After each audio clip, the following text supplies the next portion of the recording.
The cathedral doors exploded open with a sound that silenced 300 aristocrats mid-breath. Duke Tristan Evermont strode through like he owned the very air they breathed, and beside him walked a woman who was not his bride. Celine Ashford moved with the confidence of someone who knew every eye was on her, her crimson gown a deliberate insult against the sanctity of white lace and promises. The whispers started as murmurs, then swelled into a roar of scandal that would echo through every noble house in the empire. But this story is not about the humiliation. It is about what came after, when the abandoned bride turned her ruin into revolution and showed the world what a woman scorned could really do. Stay with me until the end, because what you are about to witness will change everything you thought you knew about power, pride, and payback. Drop your city in the comments and hit that like button if you are ready to see a duke brought to his knees. The morning had started with perfection. Lysandra Hale stood in the bridal chamber of Evermont Cathedral, surrounded by attendants who fussed over the intricate lacework of her gown, the delicate placement of pearls in her hair, the precise angle of her veil. 23 years old, educated in 3 languages, trained in diplomacy and finance, she had been told since childhood that this moment would define her. Marriage to Duke Tristan Evermont was not just a union, it was a coronation. She would become Duchess of Evermont, mistress of the largest estate in the Eastern Territories, partner to the man who held the king's ear and controlled half the trade routes that fed the empire. Her hands were steady as she adjusted the necklace her mother had worn at her own wedding. Lysandra Hale did not believe in fairy tales, but she believed in strategy. Tristan was arrogant, yes, cold at times, but he was brilliant, ambitious, and their match had been negotiated with the precision of a military treaty. Her family gained access to Evermont influence. His family gained the Hale fortune and connections to merchant networks that spanned continents. It was a partnership built on mutual advantage, and Lysandra had spent 2 years preparing to be the kind of wife a duke required. Not a decoration, a weapon. The attendant stepped back.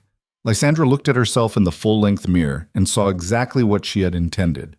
A woman who belonged at the center of power. The gown was a masterpiece. Commissioned from the finest tailors in the capital, its ivory silk embroidered with golden thread that caught the light like fire. Her dark hair was swept into an elegant crown of braids and curls, framing a face that had been called beautiful by some and intimidating by most. She preferred intimidating. Beautiful women were admired. Intimidating women were remembered. The bells began to toll. Noon. The ceremony was set to begin. Lysandra descended the marble staircase toward the cathedral's main hall, her train carried by 2 young girls from minor noble families who had competed for the honor. The great doors stood ahead, 12 feet of carved oak inlaid with silver, and beyond them waited 300 guests, the king's envoy, foreign dignitaries, every major house in the realm. She could hear the rustle of silk, the low hum of conversation, the anticipation that came before a spectacle. The doors opened. She stepped into the light, and immediately she knew something was wrong. The guests were not looking at her.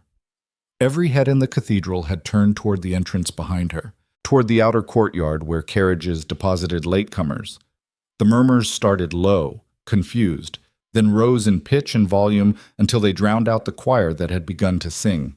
Lysandra stopped mid-aisle, her heart beginning to hammer against her ribs. She turned. Through the open cathedral doors she saw him. Tristan Evermont arrived in a carriage that bore his family crest, but he was not alone. Beside him, descending from the carriage with a smile that could cut glass, was Celine Ashford, actress, socialite, mistress. Lysandra had known about Celine. Of course she had known. A woman did not enter an aristocratic marriage blind to her future husband's indiscretions.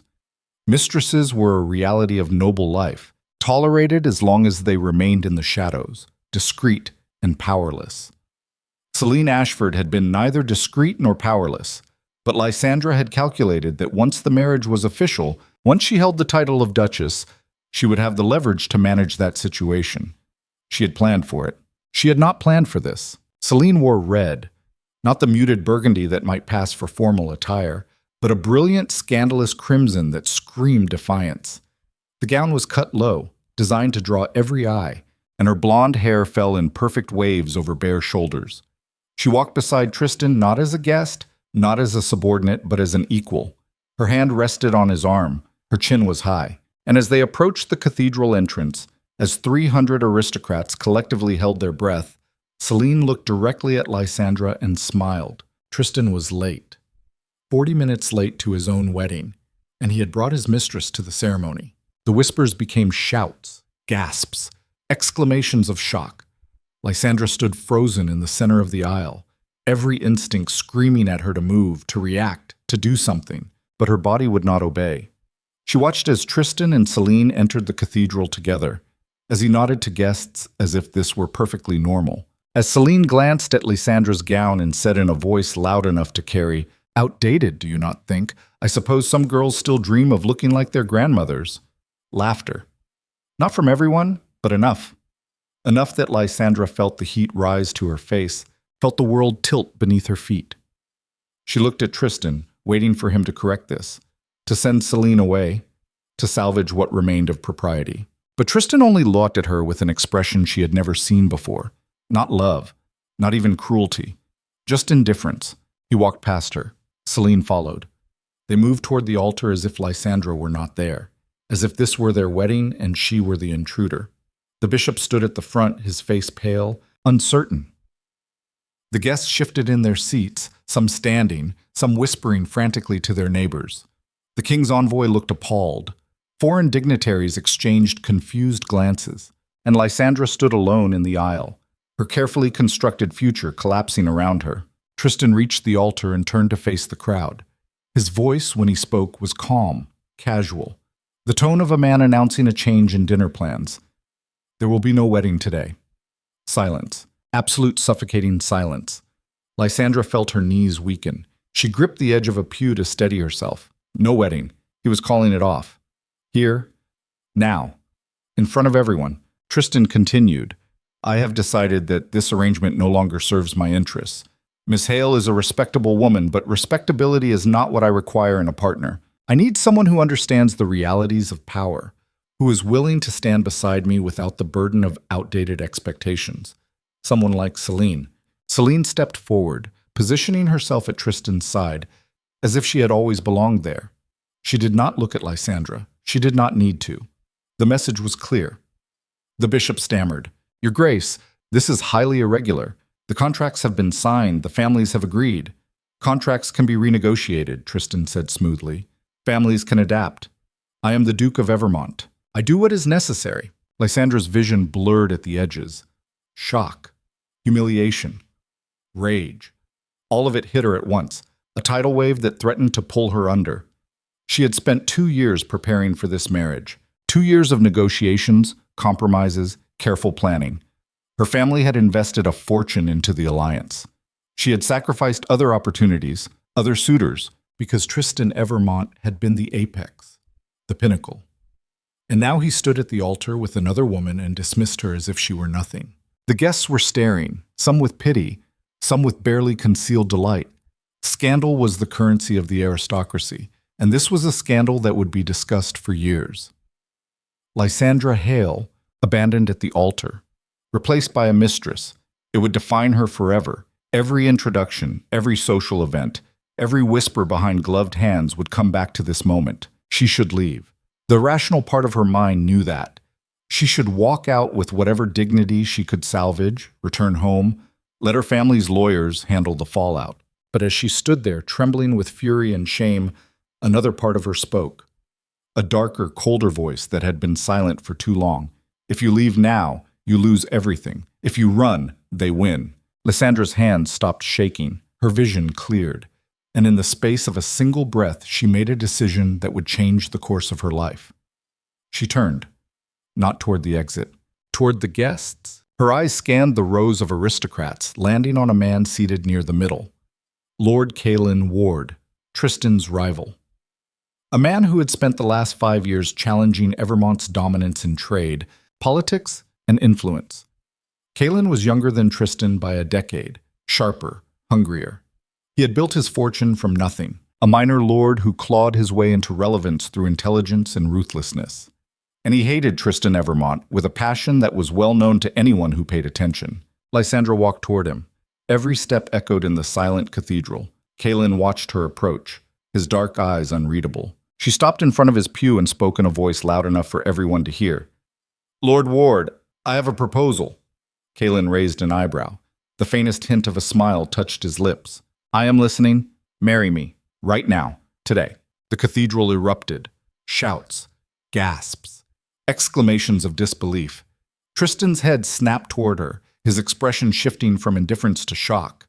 Celine's smile vanished. The bishop looked like he might faint. Kalen stood slowly, his gaze never leaving Lysandra's face. He was tall, lean, with the kind of sharp features that looked carved rather than born. His suit was impeccably tailored, black with silver accents, and he moved with the confidence of a man who knew exactly what he was worth. You are serious, he said. Not a question, completely. You realize what you are asking. I realize exactly what I am asking. A partnership, an alliance, a way to show every person in this room that I am not a woman who can be discarded. Kalen studied her for a long moment. Then he smiled. A real smile, sharp and dangerous. And you believe I would agree to this? I believe you have spent 5 years trying to destroy Tristan Evermont. I believe you would enjoy nothing more than taking what he just threw away and turning it into a weapon against him. And I believe you are smart enough to recognize an opportunity when it walks up to you in a wedding gown. The silence stretched. Lysandra could feel her heart pounding, feel the eyes of 300 people burning into her back. This was insane, reckless, a gamble that could ruin her even more thoroughly than Tristan already had. But she had nothing left to lose. Pride was gone. Reputation was shattered. All that remained was the choice between surrender and defiance. Kalen extended his hand. I accept. The cathedral exploded into chaos. Guests stood, shouting questions, demanding explanations. Tristan stepped forward, his face twisted in anger. You cannot be serious. This is absurd. Lysandra turned to face him, and for the first time since he had walked in with Celine, she smiled. You are absolutely right, Your Grace. It is absurd. Almost as absurd as bringing your mistress to your own wedding and humiliating your bride in front of the entire aristocracy. But at least my absurdity has a purpose. She took Kalen's hand. His grip was firm, steady. The bishop looked between them, then at Tristan, then at the king's envoy, clearly desperate for guidance. The envoy, a silver-haired man named Lord Pembroke, stood and cleared his throat. If both parties consent, and if there are no legal impediments, there is no reason the ceremony cannot proceed. The contracts were for a wedding today. They did not specify the groom. Tristan's face went pale. That is not how this works. Actually, Lord Pembroke said coolly, it is exactly how this works. Duke Evermont, you have publicly refused the union. Miss Hale is free to choose another, and Lord Ward is of sufficient rank and standing. Unless you wish to challenge this arrangement formally, the question hung in the air. A formal challenge would mean a legal battle, public scrutiny, an investigation into why Tristan had called off the wedding. It would expose Cellini's role, damage his reputation, and create the kind of scandal that even a duke could not easily control. Tristan knew it. Lysandra could see the calculation in his eyes. He said nothing. Kalen turned to the bishop. We are ready. The ceremony that followed was the strangest in the cathedral's history. Half the guests were still standing, arguing amongst themselves. Celine stood frozen beside the altar, her expression murderous. Tristan watched from the side, his jaw clenched so tightly Lysandra thought it might crack. But the bishop, with shaking hands and a voice that barely held steady, began the rites. Lysandra Hale and Kalen Ward stood together, two people who had never exchanged more than polite greetings at formal events, and spoke vows that bound them legally, financially, and socially. When the bishop pronounced them husband and wife, Kalen leaned in and whispered in her ear, You are either the bravest woman I have ever met or the most reckless. Perhaps both, Lysandra whispered back. They walked down the aisle together, past rows of stunned aristocrats, past Tristan and Celine, who stood like statues, past the wreckage of what should have been. When they stepped out into the sunlight, Lysandra felt something she had not expected. Not relief, not victory, but clarity. She had made a choice, a wild, impossible choice, and now she would live with the consequences. Kalen handed her into his carriage, a sleek black vehicle with the Ward crest emblazoned on the door. As they pulled away from the cathedral, he looked at her with an expression that was part amusement, part respect. So, Lady Ward, what happens now? Lysandra settled into her seat, smoothing the fabric of her wedding gown. Now, we make sure Tristan Evermont regrets this day for the rest of his life. Kalen laughed. A real, genuine laugh. I believe we are going to get along very well. The days that followed were a blur of chaos and calculation.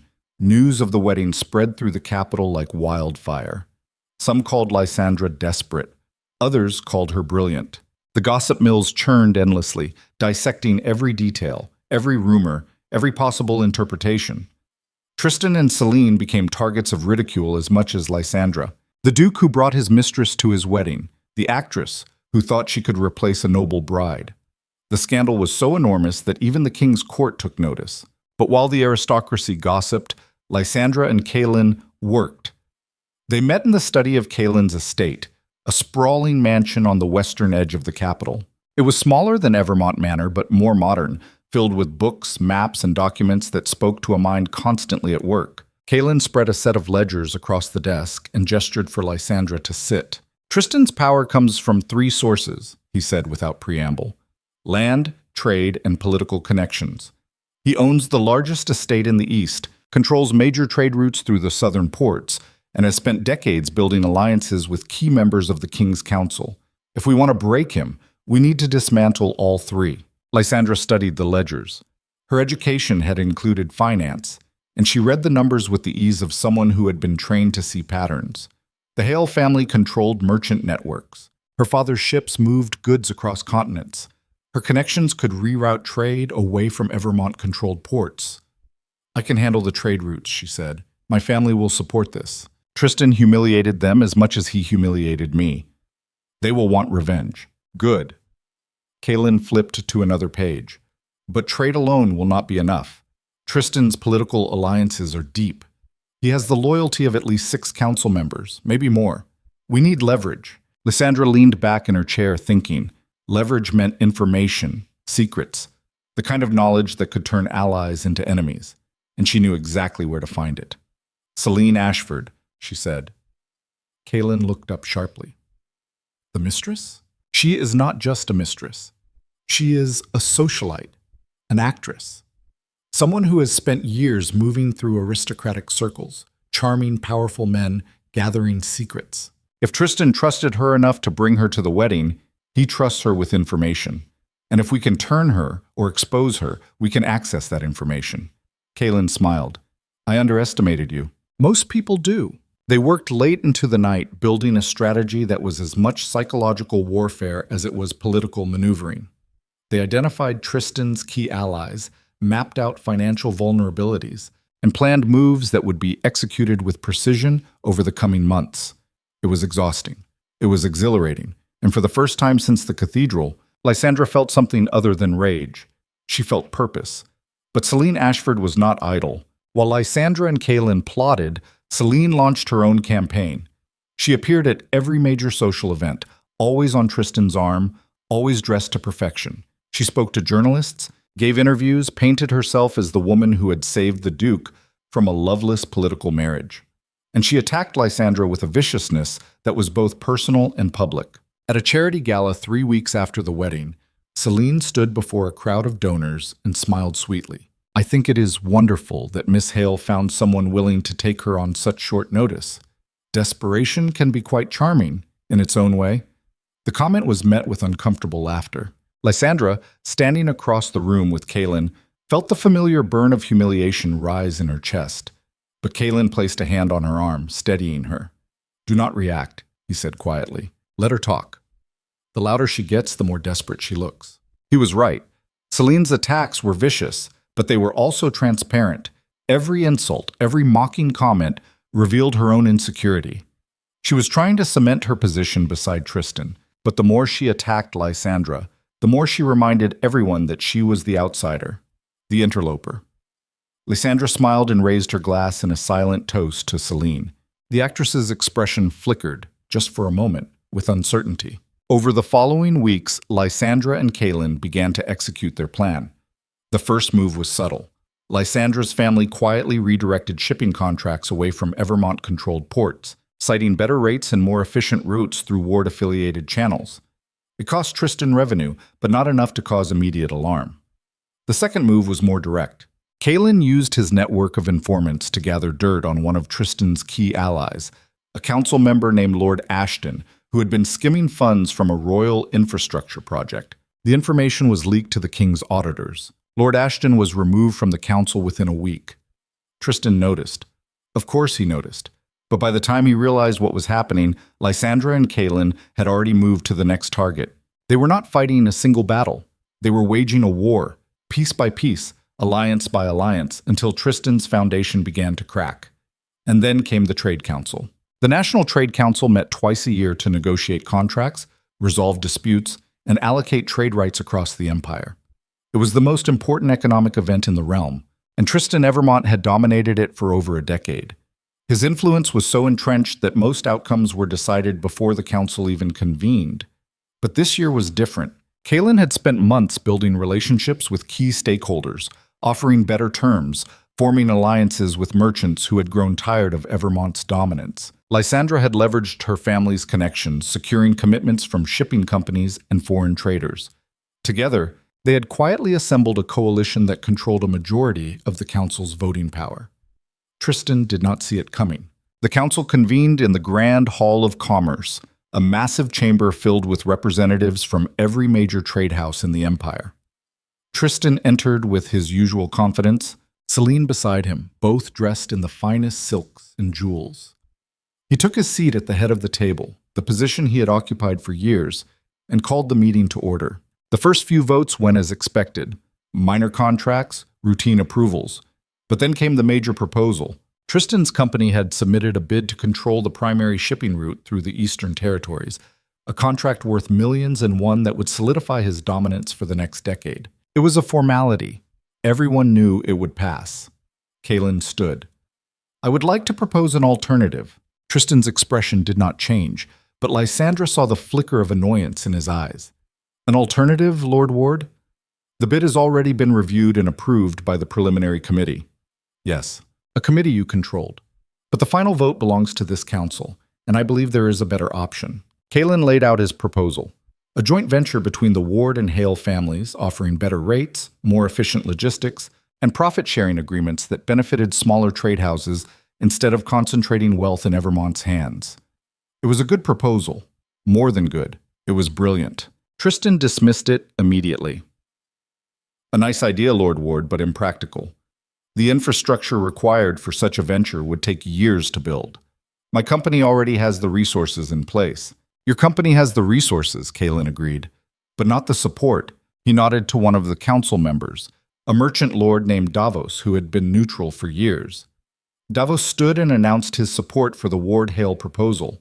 Then another member stood, and another. One by one, the coalition Kaelin and Lysandra had built revealed itself. Tristan's face went pale. Celine, seated beside him, looked around in confusion. This was not supposed to happen. The vote was called. When the count was finished, the result was clear. The Ward-Hale proposal had won. Tristan sat frozen, his hands gripping the edge of the table. He had just lost control of the most valuable trade route in the empire. In front of everyone. Celine stood abruptly, her voice shrill. This is a farce. You cannot possibly believe this proposal is legitimate. It is clearly a conspiracy against the Duke. Kaelin looked at her with an expression of mild amusement. A conspiracy, Miss Ashford, or simply better business? Celine's face flushed red. You are nothing but a minor lord with delusions of grandeur. And you, she turned to Lysandra, you are a desperate woman clinging to relevance. Neither of you will last. Lysandra stood slowly, meeting Celine's gaze. She spoke in a voice that was calm, cold, and utterly devoid of emotion. I was abandoned at the altar, humiliated in front of the entire aristocracy, and mocked by a woman who thinks sleeping with powerful men makes her powerful. And yet here I stand, controlling the trade route you thought was yours. So tell me, Miss Ashford, who is desperate? The room went silent. Celine opened her mouth, then closed it. She looked to Tristan for support, but Tristan was staring at Lysandra with an expression she had never seen before. Not anger, fear. The council meeting ended. Tristan and Celine left without another word. And as Lysandra and Kaelin walked out together, she felt something shift inside her. Not victory, not yet, but certainty. They had just begun. The fallout was immediate and brutal. Tristan's loss at the Trade Council triggered a cascade of consequences. Investors pulled funding. Allies began to distance themselves. The king's auditors launched a formal investigation into Evermont financial practices, looking for the kind of corruption that Kaelin's informants had hinted at. And Celine, who had spent weeks positioning herself as Tristan's partner, suddenly found herself excluded from events she had once dominated. The aristocracy was fickle. They loved a winner. And Tristan was no longer winning. Celine lashed out. She gave interviews to scandal sheets accusing Lysandra of manipulation and Kaelin of bribery. She appeared at social events uninvited, making scenes that only solidified her reputation as unstable. And as her desperation grew, she made a critical mistake. She tried to blackmail Lord Davos. Davos, the merchant lord who had supported the Ward Hale proposal, had secrets. Celine knew them because Tristan had told her in confidence. She threatened to expose Davos's affair with a married noblewoman unless he switched his vote at the next council meeting. But Davos did not capitulate. He went straight to Kaelin. Kaelin brought the evidence to Lysandra. Letters, recorded conversations, proof that Celine had been using information from Tristan to manipulate council members for months. It was exactly the leverage they needed. Lysandra stared at the documents spread across the desk. If we release this, Tristan is finished. It proves he was using Celine to conduct illegal influence operations. Kaelin nodded. It also proves that Celine is not just a mistress. She is an accomplice. The King's Council will have no choice but to act. Lysandra hesitated. This was the moment. The choice between calculated strategy and total destruction. If they released the evidence, Tristan would lose everything. His title could be stripped, his fortune seized. He could face exile or worse, and Celine would be tried for conspiracy. It would be justice, revenge, everything she had worked for. But it would also make her the woman who destroyed a duke, the woman who used scandal and secrets to annihilate her enemies. Was that who she wanted to be? Kaelin watched her, waiting. What do you want to do? Lysandra looked at the evidence. Then she looked at her reflection in the window, the woman she had become over the past months. Stronger, harder, more ruthless than she had ever imagined. Release it, she said, all of it. The scandal broke 3 days later. Every major publication in the Empire ran the story. Duke Tristan Evermont and his mistress Celine Ashford implicated in corruption and illegal influence operations. The King's Council convened an emergency session.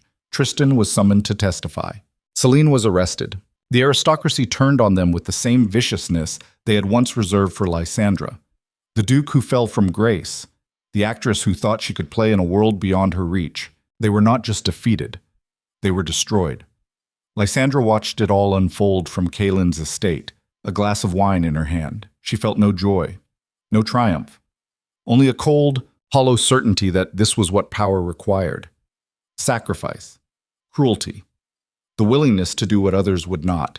Kaelin joined her by the window. We won. Yes. So why do you look like someone who just lost? Lysandra turned to him. Because I am not sure what I have become. Kaelin studied her for a long moment. Then he smiled. You have become exactly what you needed to be. A woman no one will ever underestimate again. Months passed. Tristan Evermont was stripped of his title and exiled to a remote estate in the Northern Territories. His fortune was seized to pay restitution for the corruption charges. Celine Ashford was tried, convicted, and banned from the capital for life. The Evermont name, once synonymous with power, became a cautionary tale. Lysandra and Kaelin, meanwhile, rose. The Ward Hale alliance became one of the most powerful economic forces in the empire. They were invited to the king's court, consulted on trade policy, and treated with the respect reserved for those who had proven themselves through fire. At a grand political gala held in the palace, Lysandra entered on Kaelin's arm. She wore a gown of midnight blue, simple and elegant, with diamonds that caught the light like stars. She moved through this crowd with the ease of someone who belonged, who had earned her place not through birthright, but through intelligence, courage, and ruthlessness. Across the room she saw him. Tristan Evermont stood near the entrance, allowed to attend as a courtesy due to his family's historical ties to the crown. But he was a shadow. His suit was fine but outdated. His posture was stiff, uncomfortable. He looked like a man who had aged a decade in a single year. Their eyes met. For a moment, neither moved. Then Tristan looked away. Lysandra felt nothing. No anger, no satisfaction. Just the quiet certainty that she had won. Kaelin leaned in and whispered, "Do you regret it? Any of it?" Lysandra thought about the girl who had stood in the cathedral, waiting for a duke who never intended to marry her. She thought about the humiliation, the rage, the desperate gamble that had changed everything. And she thought about the woman she had become. "No," she said, "I do not regret it." They moved through the gala, stopping to speak with dignitaries, diplomats, and power brokers. Lysandra was no longer the abandoned bride. She was Lady Lysandra Ward, and her name carried weight. As the night wore on, she stepped onto a balcony overlooking the palace gardens. The moon was full, casting silver light across the perfectly manicured hedges and fountains.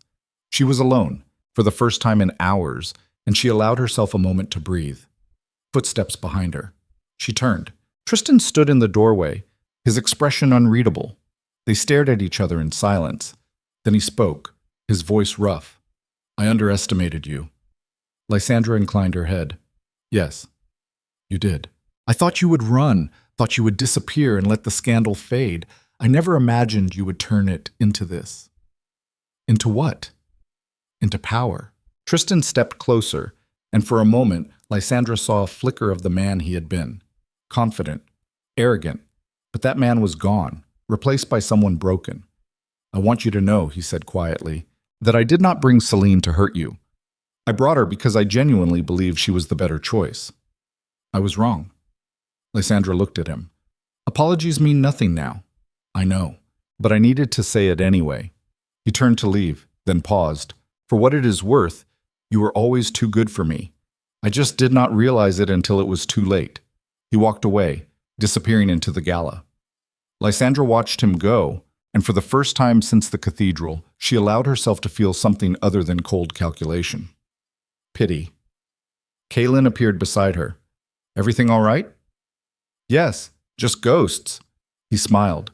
"We all have those." They stood together in comfortable silence, looking out over the gardens, and Lysandra realized that this was the life she had built, not the one she had planned, not the fairy tale she had been promised, but one she had forged from ruin, scandal, and sheer willpower. It was hers, and no one could take it from her. But deep in the shadows of the palace, in a corridor where servants whispered and secrets were traded like currency, a figure watched Lysandra from the darkness. A woman with pale skin and cold eyes, dressed in servant's clothes that hid a far more dangerous identity. She had been sent by forces that moved beyond aristocratic rivalries, beyond trade councils and political alliances. Forces that had been watching Lysandra Ward very carefully, and they had decided it was time to make their move. The woman smiled. The game, she thought, has only just begun. The woman in the shadows did not move for a long time. She watched Lysandra Ward through the gap in the curtains, watched the way she stood on that balcony like someone who had conquered the world and found it smaller than expected. The woman had been watching for weeks now, months, if you counted the preliminary surveillance. And what she had learned was both useful and concerning. Lysandra Ward was not supposed to exist. Not like this.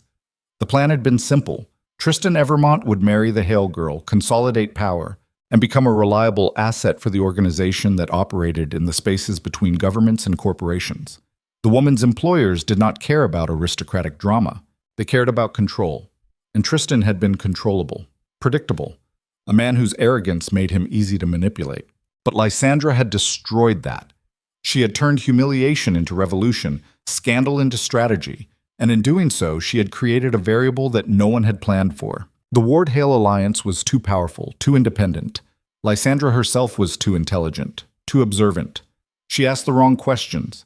She noticed patterns that most people missed, and that made her dangerous. The woman stepped back from the curtain and disappeared into the corridor. She had seen enough. Tomorrow, she would send her report, and the organization would decide what to do about the problem of Lysandra Ward. But tonight, Lysandra stood on the balcony and felt nothing but the cold satisfaction of victory.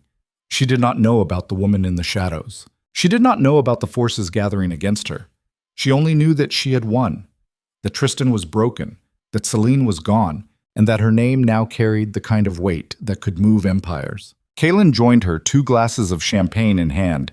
He offered one to her and she took it, their fingers brushing in a moment of connection that had become familiar over the months. Their marriage had started as strategy, But somewhere along the way it had become something else.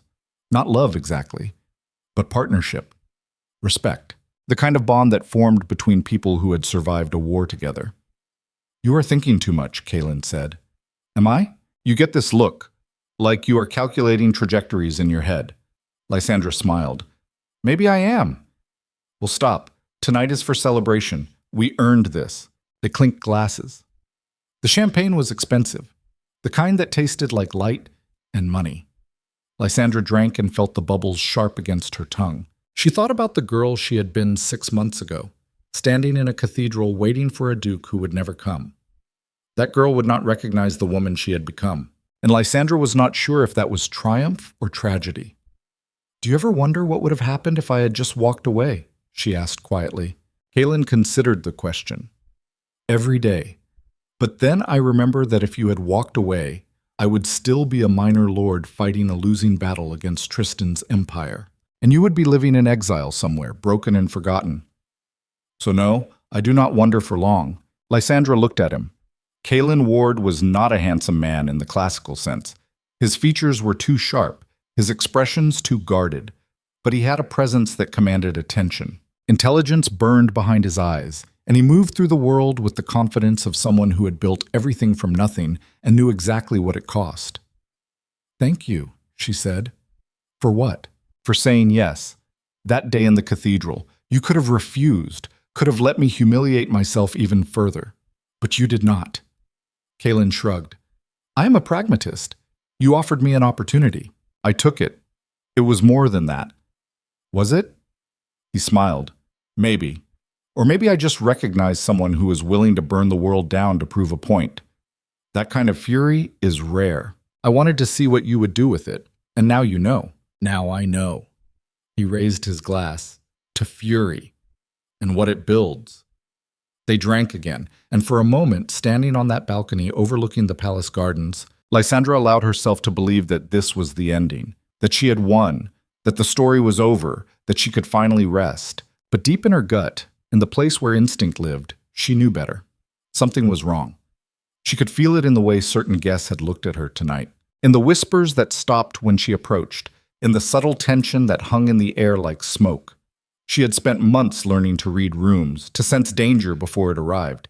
And tonight, despite the celebration, despite the victory, she felt it. Danger was coming. The attack came 3 days later, but not in the way Lysandra expected. She was in the Ward Estate Library, reviewing shipping manifests and trade reports. Kaylin was in the Capitol meeting with council members.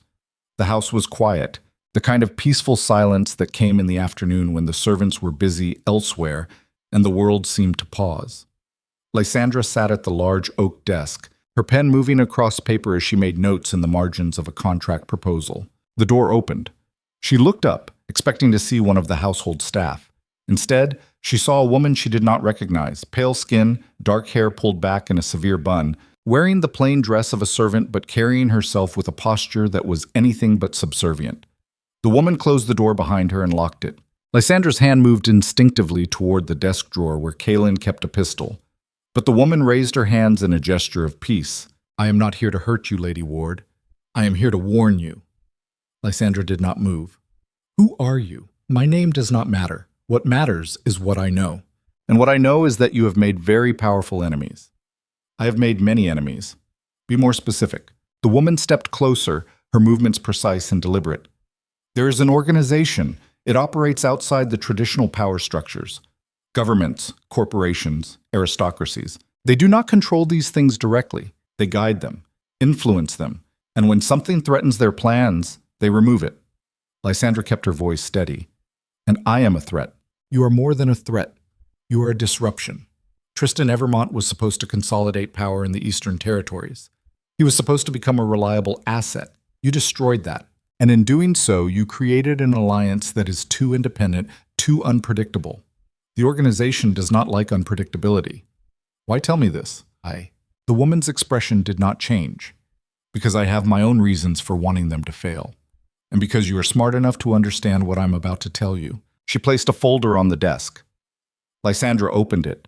Inside were photographs, documents, financial records. Evidence of transactions between Tristan and individuals she did not recognize, meetings in foreign cities, payments routed through shell companies, and at the center of it all, a symbol she had never seen before. A circle bisected by 3 lines. "This is the organization," the woman said. "They call themselves the Covenant. They have existed for over 2 centuries, operating in the shadows, shaping events to maintain a specific balance of power. Tristan was one of their assets. You broke him. They will not allow that to stand." Lysandra's mind raced. If this was true, if such an organization existed, then everything she had accomplished was built on a foundation that could collapse at any moment. The Trade Council victory, the political alliances, the economic dominance. All of it could be dismantled by forces she did not even know existed. "What do they want?" she asked. "They want you neutralized, discredited, exiled, or dead. They do not care which. But they will act soon. You have perhaps 2 weeks before they make their move. And you are telling me this why? Because I want you to survive. And because if you do, you might be able to help me destroy them." Lysandra studied the woman. There was no warmth in her expression, no hint of altruism. This was a transaction, an exchange of information for potential alliance. And Lysandra understood transactions. "What do you need from me?" "For now, nothing. Just survive. When the time comes, I will contact you again. But until then, trust no one. Not your allies, not your staff, not even your husband. Kaelin is not part of this. Are you certain?" The woman's eyes were cold. The Covenant has assets everywhere. They recruit people who are ambitious, intelligent, capable. People exactly like Kaelin Ward. Lysandra felt a chill run down her spine. "You are lying. Am I? Or are you just afraid that I might be telling the truth?" Before Lysandra could respond, the woman turned and unlocked the door. She paused at the threshold. 2 weeks, Lady Ward. Use them wisely." She left. The door closed behind her with a soft click, and Lysandra sat alone in the library, staring at the folder on the desk, her mind spinning with possibilities and paranoia. Could Kaelin be compromised? No. Impossible. He had risked everything to build their alliance. He had stood beside her when no one else would, but the woman's words echoed in her head. Trust no one. Lysandra grabbed the folder and locked it in the desk drawer. Then she sat back and forced herself to breathe, to think clearly. If the Covenant was real, if they were moving against her, then she needed to act fast. But she also needed to be smart. Panic would get her killed. Fear would make her sloppy. She had survived Tristan Evermont's betrayal. She had turned humiliation into power, and she would survive this too. But first, she needed to know who she could trust. Kaelin returned from the capital late that evening. He found Lysandra in the study, papers spread across the desk, her eyes red from hours of reading. He frowned. "You look terrible." "Thank you." Very reassuring. He sat across from her. "What happened?" Lysandra hesitated. She had spent the afternoon debating whether to tell him about the woman, about the Covenant, about the warning. But every scenario she played out ended with the same question. What if the woman was right? What if Kaelin was compromised? She decided to test him. "I received some concerning information today," she said carefully, "about our political position. There are rumors that certain factions are planning to move against us." Kaelin leaned back in his chair. "What kind of factions?" "The organized kind. The kind that operate outside traditional power structures." His expression did not change. "You're talking about conspiracy theories." "Am I?" "Lysandra." He sighed. "We have enemies. Of course we do. But shadowy organizations pulling strings from the darkness? That is paranoia." "Is it? Or is it pattern recognition?" Kaelin studied her. "What exactly did you hear?" Lysandra watched his eyes, looking for any flicker of deception, any hint that he knew more than he was saying. But all she saw was concern. Genuine, unfiltered concern. "Someone came to the house today," she said finally. "A woman I did not recognize. She claimed to represent an organization called the Covenant. She said they were planning to move against us because we disrupted their plans with Tristan." Kaelin's expression shifted. Not guilt. Confusion. He leaned forward. "A woman came into our house? How did she get past security?" "I do not know." "And you believed her?" "I do not know what to believe. But she had evidence, photographs, documents, financial records linking Tristan to people and transactions I have never seen before. Show me. Lysandra retrieved the folder from the drawer and handed it to him. Kalen opened it and began flipping through the pages, his eyes moving quickly over the documents. His frown deepened. This is legitimate, he said quietly. These accounts, these transactions. I have seen some of these names before in intelligence reports, but I thought they were unrelated. You knew about this? Not the full picture, but I knew Tristan had connections beyond the aristocracy. Foreign investors, shadow financiers. I assumed it was standard corruption. But if this is part of a larger organization, he looked up at her. We are in serious trouble. Lysandra felt a weight lift from her chest. He did not know. Or if he did, he was a better liar than she gave him credit for. Either way, she decided to trust him. For now. The woman said we have 2 weeks before they move against us, she said. Then we have 2 weeks to prepare. Kalen closed the folder. First, we need to secure our assets. Move funds to accounts they cannot access. Second, we need intelligence. If the covenant is real, they will have patterns, communication networks. We can trace them. And third, we need allies.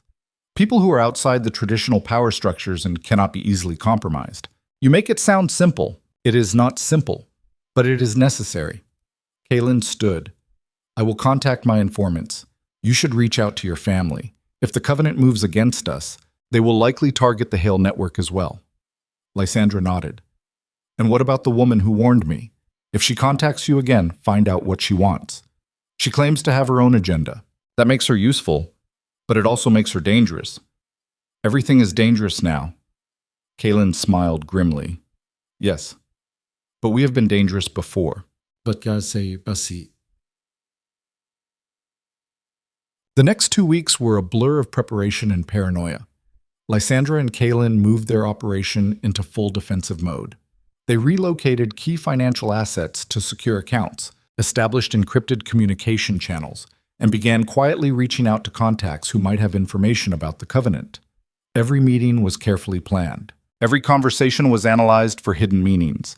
Trust became a luxury they could not afford. Lysandra contacted her father, Marcus Hale, a shrewd merchant who had built the family fortune through a combination of intelligence and ruthlessness. She explained the situation in coded language during a private dinner at his estate. You're telling me that you believe a secret organization is targeting you because you embarrassed a duke, Marcus said, his tone skeptical. I am telling you that there is evidence suggesting forces beyond the aristocracy were invested in Tristan's power, and that by disrupting that power, I have made enemies I cannot see. Marcus sipped his wine. And you want me to do what exactly? Move our shipping operations to secure routes, diversify our investments, prepare for the possibility that someone might try to attack the Hale network to get to me. Her father studied her for a long moment. Then he set down his glass. You have changed, Lysandra. 6 months ago, you were a bride preparing for a political marriage. Now you are talking about invisible enemies and defensive financial strategies. I'm not sure if I should be proud or concerned. Be both. Marcus smiled. Very well, I will move our assets. But if this covenant is real, you need to understand something. Organizations like that do not operate through brute force. They operate through leverage. They will find your weakness and exploit it. So ask yourself, daughter, what is your weakness? Lysandra thought about it. What was her weakness? She had built her power on intelligence and strategy. She had allies, resources, influence. But all of that was external. All of that could be taken away. Her weakness was the same as anyone's. She cared. About Kalen, about her family, about the people who had stood by her when she had nothing. And if the covenant wanted to break her, that was where they would strike. People, she said quietly. My weakness is people. Then protect them, Marcus said, or be prepared to sacrifice them. Okay. The covenant's first move came on the 13th day. Lysandra was in the capital, meeting with a council member who had expressed interest in expanding their trade alliance. The meeting was held in a private dining room at one of the city's most exclusive clubs. Security was tight. Kalen had arranged for guards to be posted at every entrance. Everything should have been safe. The council member, Lord Varon, was a careful man. He spoke in measured tones, weighing every word. He was interested in the Ward Hale proposal, he said, but he needed assurances, guarantees that their alliance would not collapse under pressure. We are stronger than we appear, Lysandra said, and we are prepared for challenges. Are you? Varen leaned back in his chair. Because I have heard rumors, disturbing rumors, about your methods, about how you and Lord Ward built your power. What kind of rumors? That you used blackmail to force Lord Davos to support your trade council proposal. That you fabricated evidence against Tristan Evermont. That your entire operation is built on corruption and deceit. Lysandra's blood went cold. Those are lies. Are they? Because I have been shown documents, communications, evidence that suggests otherwise. Show me. Varen slid a folder across the table. Lysandra opened it and felt her stomach drop. Inside were forged letters, fabricated financial records, altered communications that made it look like she and Kaelin had engaged in exactly the kind of corruption they had exposed in others. The forgeries were good, professional. Someone had spent time and money creating a narrative that would destroy her credibility. This is fabricated, she said. Perhaps. But it is convincing. And if it were to be released publicly, it would be very damaging. Varen folded his hands. I am not saying I believe these documents, but others will. And once the accusations are made, your alliance will crumble. People will distance themselves. Investors will pull funding. You will be investigated, prosecuted, and ultimately destroyed. What do you want? The question that always mattered. What do you want? Varen smiled. I want you to step back. Dissolve the Ward-Hale alliance, return control of the eastern trade routes to more traditional hands, and disappear from public life. Or these documents become public, and you lose everything. Lysandra stared at him. This was it. The Covenant's move. They were not coming at her with violence or force. They were coming at her with exactly what Marcus had warned about. Leverage. They had created a weapon designed to destroy her reputation, her credibility, her power. And they were giving her a choice. Surrender or be annihilated. She thought about everything she had built. The alliance with Kaelin, the victory over Tristan, the respect she had earned. All of it could be taken away with a single leak. One scandal. One well-placed lie. And then she thought about who she was. What she had become. The woman who stood at an altar and refused to run. The woman who turned humiliation into revolution. The woman who looked fear in the face and smiled. She closed the folder and slid it back across the table. No. Varen blinked. Excuse me? I said no. I will not step back. I will not dissolve the alliance. And I will not disappear. You understand what you are refusing? I understand perfectly. You are threatening to destroy my reputation with forged documents. But here is what you do not understand. I have already been destroyed. I have already stood in front of the entire aristocracy and been humiliated. I have already been called desperate, pathetic, broken. And I survived it. So go ahead. Release your documents. Make your accusations. I will fight every single one in public, and I will make sure everyone knows exactly who is behind them. Varen's smile faded. You are making a mistake. Perhaps, but it is my mistake to make. She stood and walked out. Her hands were shaking, her heart pounding, but she did not look back. Behind her, she heard Varen call out, You cannot win this, Lady Ward. They are too powerful. Lysandra kept walking. She met Kaelin at a safe house on the edge of the city. He was waiting for her, his expression grim. He had received his own visit, his own threats. The Covenant was moving against both of them simultaneously, trying to break their alliance from the inside. They offered you a deal, Kaelin said. It was not a question. Yes. And you refused. I refused. Kaelin nodded slowly. Then we are committed. No going back. No going back. He poured 2 glasses of whiskey and handed her one. They drank in silence. And Lysandra realized that this was the point of no return, the moment where retreat was no longer an option. They had built something powerful, something dangerous, and now they would either defend it or watch it burn. What do we do now? She asked. Kaelin looked at her with an expression she had seen before, the same expression he had worn in the cathedral when she proposed marriage, the look of a man who had just been offered a war and decided to accept. We fight, he said. We find the Covenant. We expose them. And we make sure they regret ever thinking we could be broken. Lysandra raised her glass. To war, then. To war. They drank. And somewhere in the shadows of the city, The woman with the pale skin and cold eyes watched through a window and smiled. The game had truly begun. The war began not with armies or declarations, but with silence.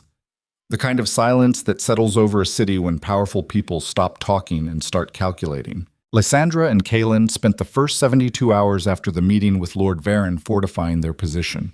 They moved assets, encrypted communications, and reached out to every ally they had cultivated over the past months. But even as they worked, Lysandra felt something shifting beneath the surface, a tremor in the foundation that she could not quite identify. Power is a strange beast. People think it is about money or titles or armies, but real power lives in perception. In the moment when someone walks into a room and everyone else adjusts their posture, in the instant when a name is spoken and voices lower, Lysandra had tasted that kind of power.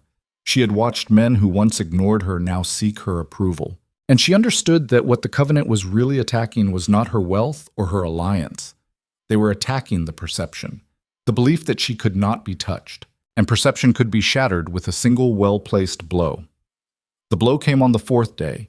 Lysandra was in the ward estate reviewing security reports when Kaelin burst through the door.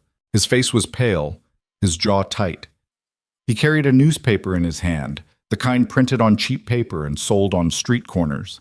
The scandal sheets that fed on gossip and ruin. He threw it on the desk in front of her. The headline screamed in bold black letters, "Lady Ward exposed, corruption and blackmail at the highest levels." Below it, a photograph.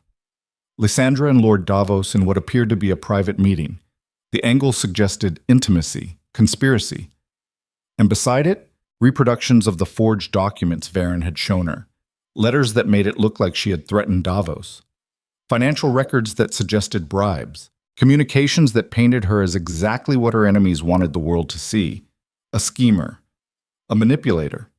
A woman who had bought her way to power through lies and coercion. Lysandra's hands went numb. They did it. They actually released the forgeries. Not just released, Kaelin said, his voice rough. Distributed.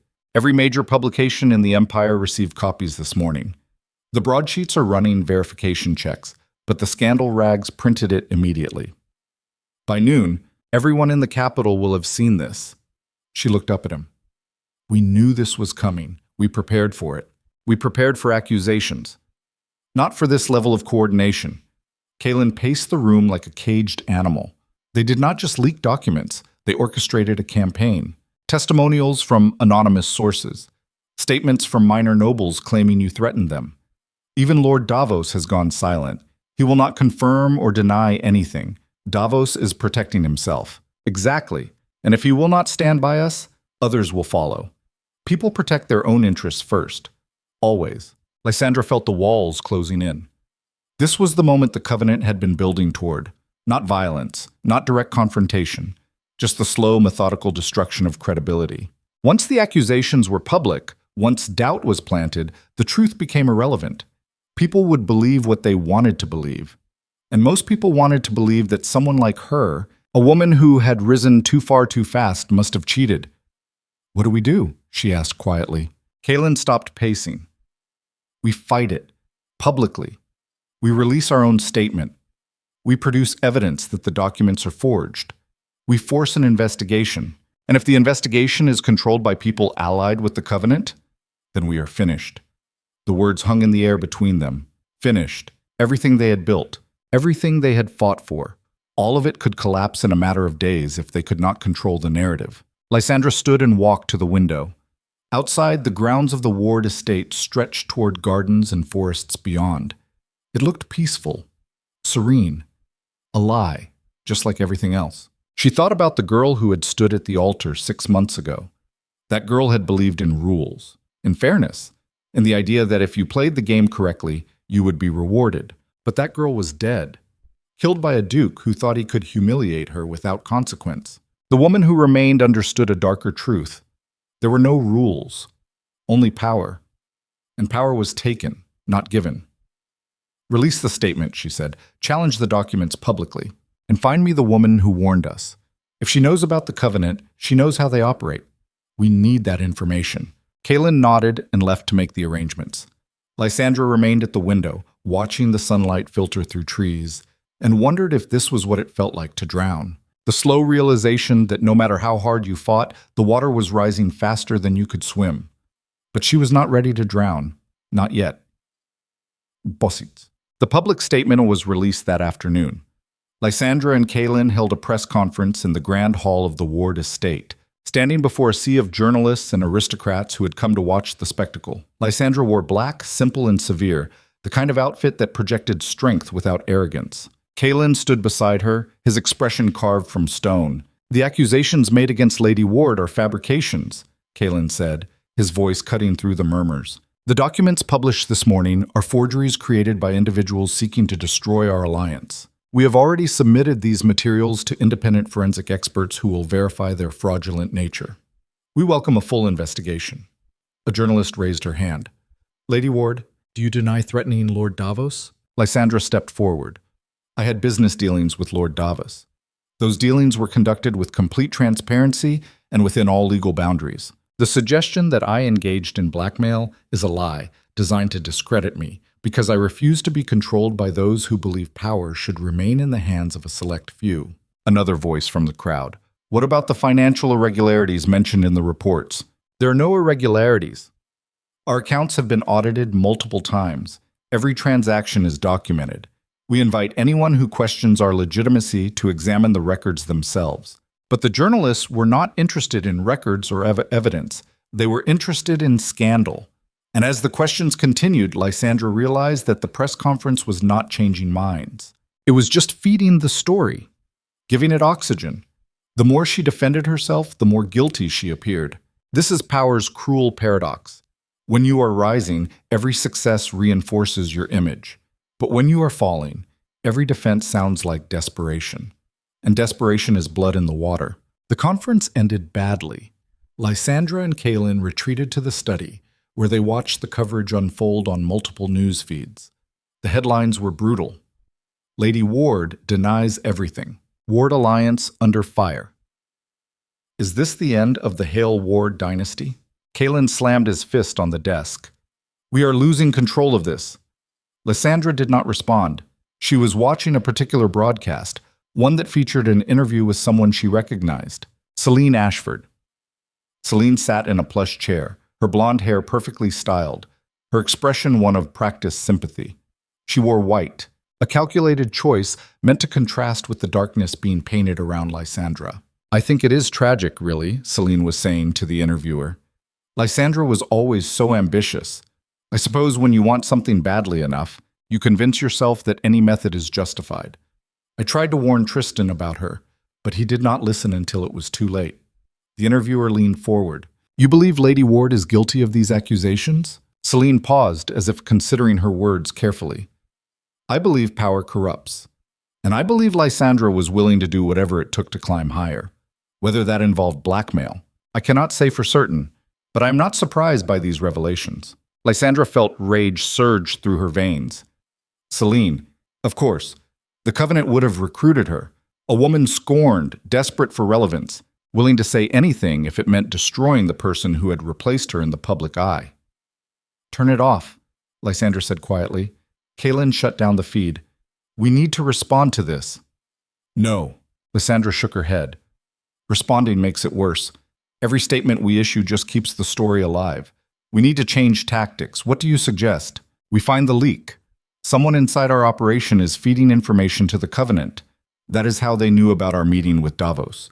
How they timed this campaign so perfectly. Someone close to us is compromised." Kaylin's expression darkened. "You think we have a traitor?"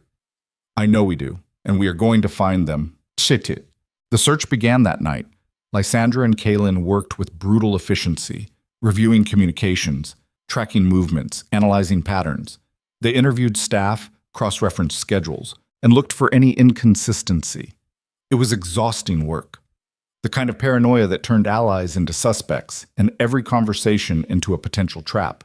But on the second day of the investigation, they found something. A communication log from one of their senior advisors, a man named Corwin Gray, who had been with Kaylin since the beginning. Corwin had sent encrypted messages to an unknown recipient on 3 separate occasions, always late at night, always after key strategic meetings. The messages were heavily coded, but the pattern was clear. Information was being passed out. Kalen stared at the log, his face ashen. Corwin, I have known him for 8 years. People change, Lysandra said. Or perhaps they were never what you thought they were. They brought Corwin in under the pretense of a routine briefing.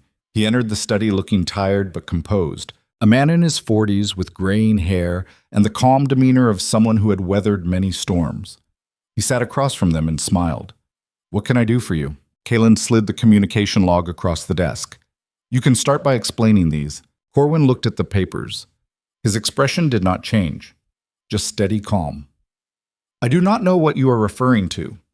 Encrypted messages sent from your personal account to an unknown recipient, sent immediately after our most sensitive meetings. Explain that. I communicate with many people as part of my duties. I cannot be expected to recall every message. These were not official communications. They were sent through a private channel, and they correspond exactly with leaks that have damaged our position. Corwin met Kalen's gaze. You are accusing me of being a traitor. I'm asking you to explain yourself.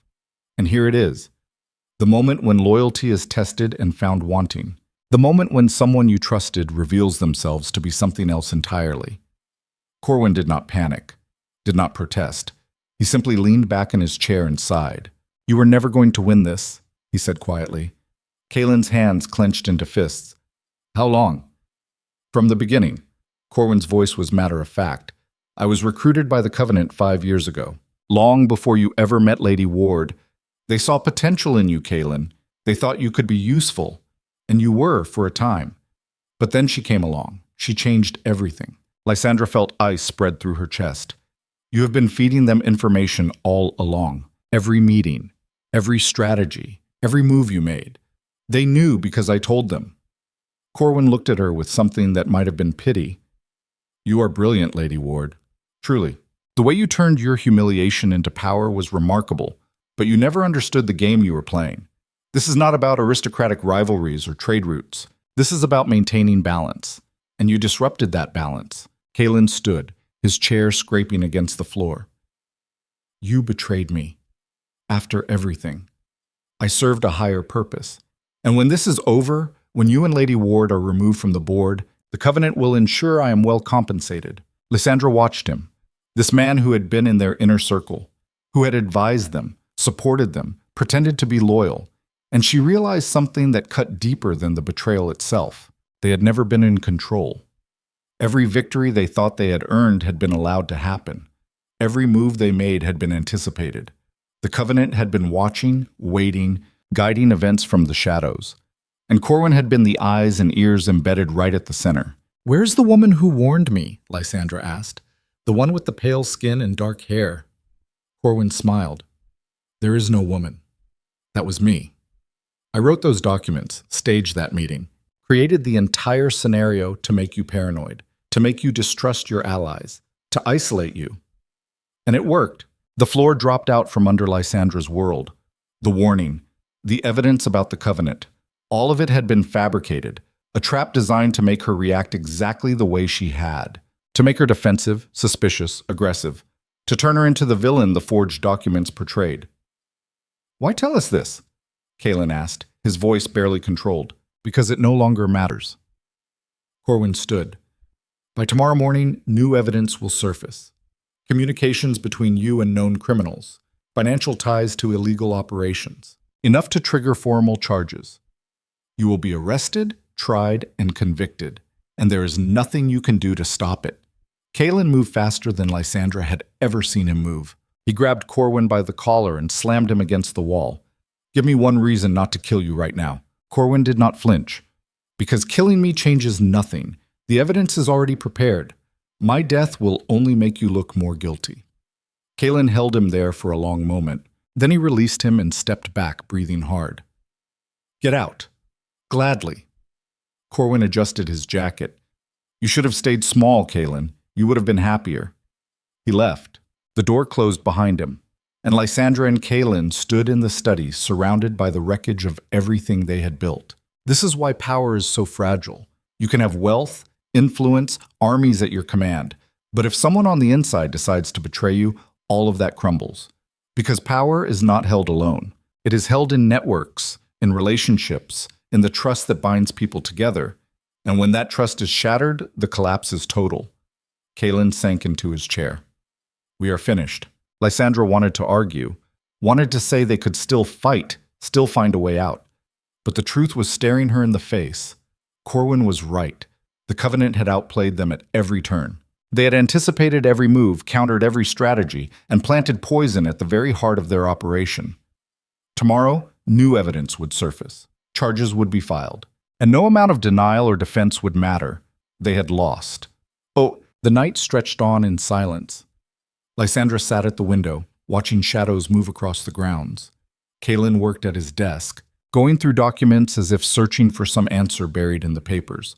But there was no answer, just the slow tick of the clock counting down to dawn. At some point, Lysandra spoke. What would you have done differently? Kalen looked up. What? If you could go back? To the cathedral. To the moment I asked you to marry me, what would you have done differently? He considered the question. I would have said no. The words hit harder than Lysandra expected.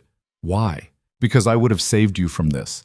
You did not deserve to be dragged into my war with Tristan. You did not deserve to become a target for forces you could not see. If I had refused you that day, you could have disappeared, started over somewhere quiet. You would have been humiliated, yes, but you would have been safe. And you? I would have continued fighting alone, and I would have lost. But at least I would have lost alone. Lysandra turned away from the window. You're wrong. About what? About safety. I did not want safety. I wanted to matter, to be more than just a bride abandoned at the altar, to prove that I could take the worst moment of my life and turn it into something powerful. And I did that. For a few months, I was someone who mattered. And now? Now I will be someone who fell. She smiled bitterly. But at least I will be remembered. That is more than most people get. Kalen stood and crossed to her. When they arrest us tomorrow, they will separate us, put us in different cells, turn us against each other. They will offer you deals. Immunity in exchange for testimony against me. They will tell you that I manipulated you, that I am the real criminal. I know. Will you take the deal? Lysandra looked at him. This man who had stood beside her when no one else would, who had risked everything to build an alliance that was doomed from the start. She thought about the question, about survival, about the choices people made when the walls closed in. No, she said. I will not. Why not? Because I chose this. I chose you. I chose the war. And I will not betray that now. Kalen smiled, a sad, broken smile. Then we go down together. Together. They stood at the window as the first light of dawn broke over the horizon, and Lysandra realized that this was the end, not the ending she had imagined, not the triumphant conclusion where the abandoned bride became a queen, just the quiet, brutal reality of power. You rose. You fought. And sometimes you lost. But then, just as the sun touched the tree line, there was a knock at the door. Kalen and Lysandra exchanged glances. It was too early for the arrest, too early for anything official. Kalen crossed to the door and opened it. Marcus Hale stood in the corridor. Lysandra's father looked older than she remembered. His hair was grayer, his face more lined, but his eyes were sharp, calculating. He stepped into the study and closed the door behind him.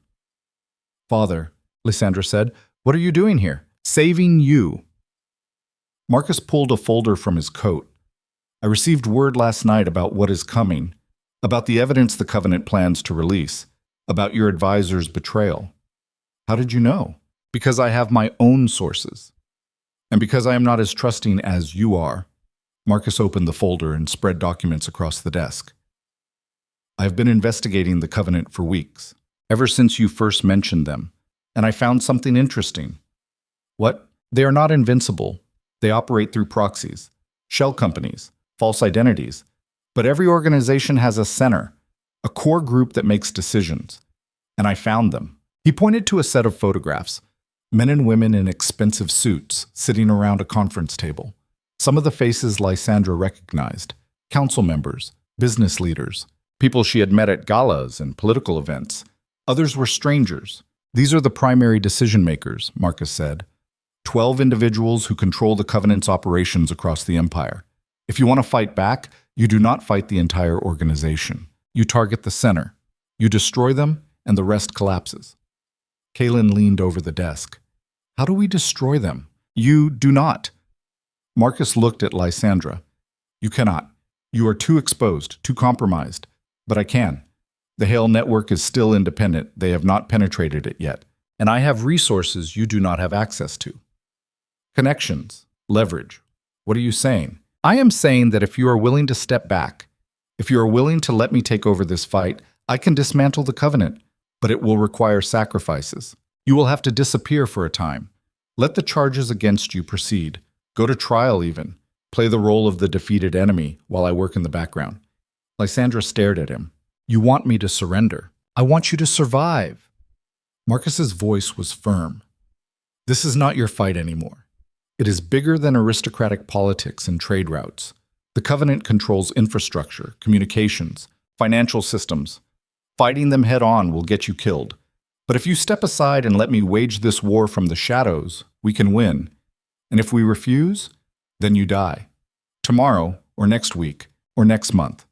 But you die. The room fell silent. Lysandra looked at Kaelin. He met her gaze, and she saw the same calculation happening behind his eyes. Survival versus pride. Strategy versus defiance. It was the choice that defined power. When to fight and when to retreat. What would the sacrifice look like? Kaelin asked. You go to trial, Marcus said. You lose. You are convicted of corruption and exiled. The Ward-Hale alliance is dissolved. You become examples of what happens when people challenge the established order.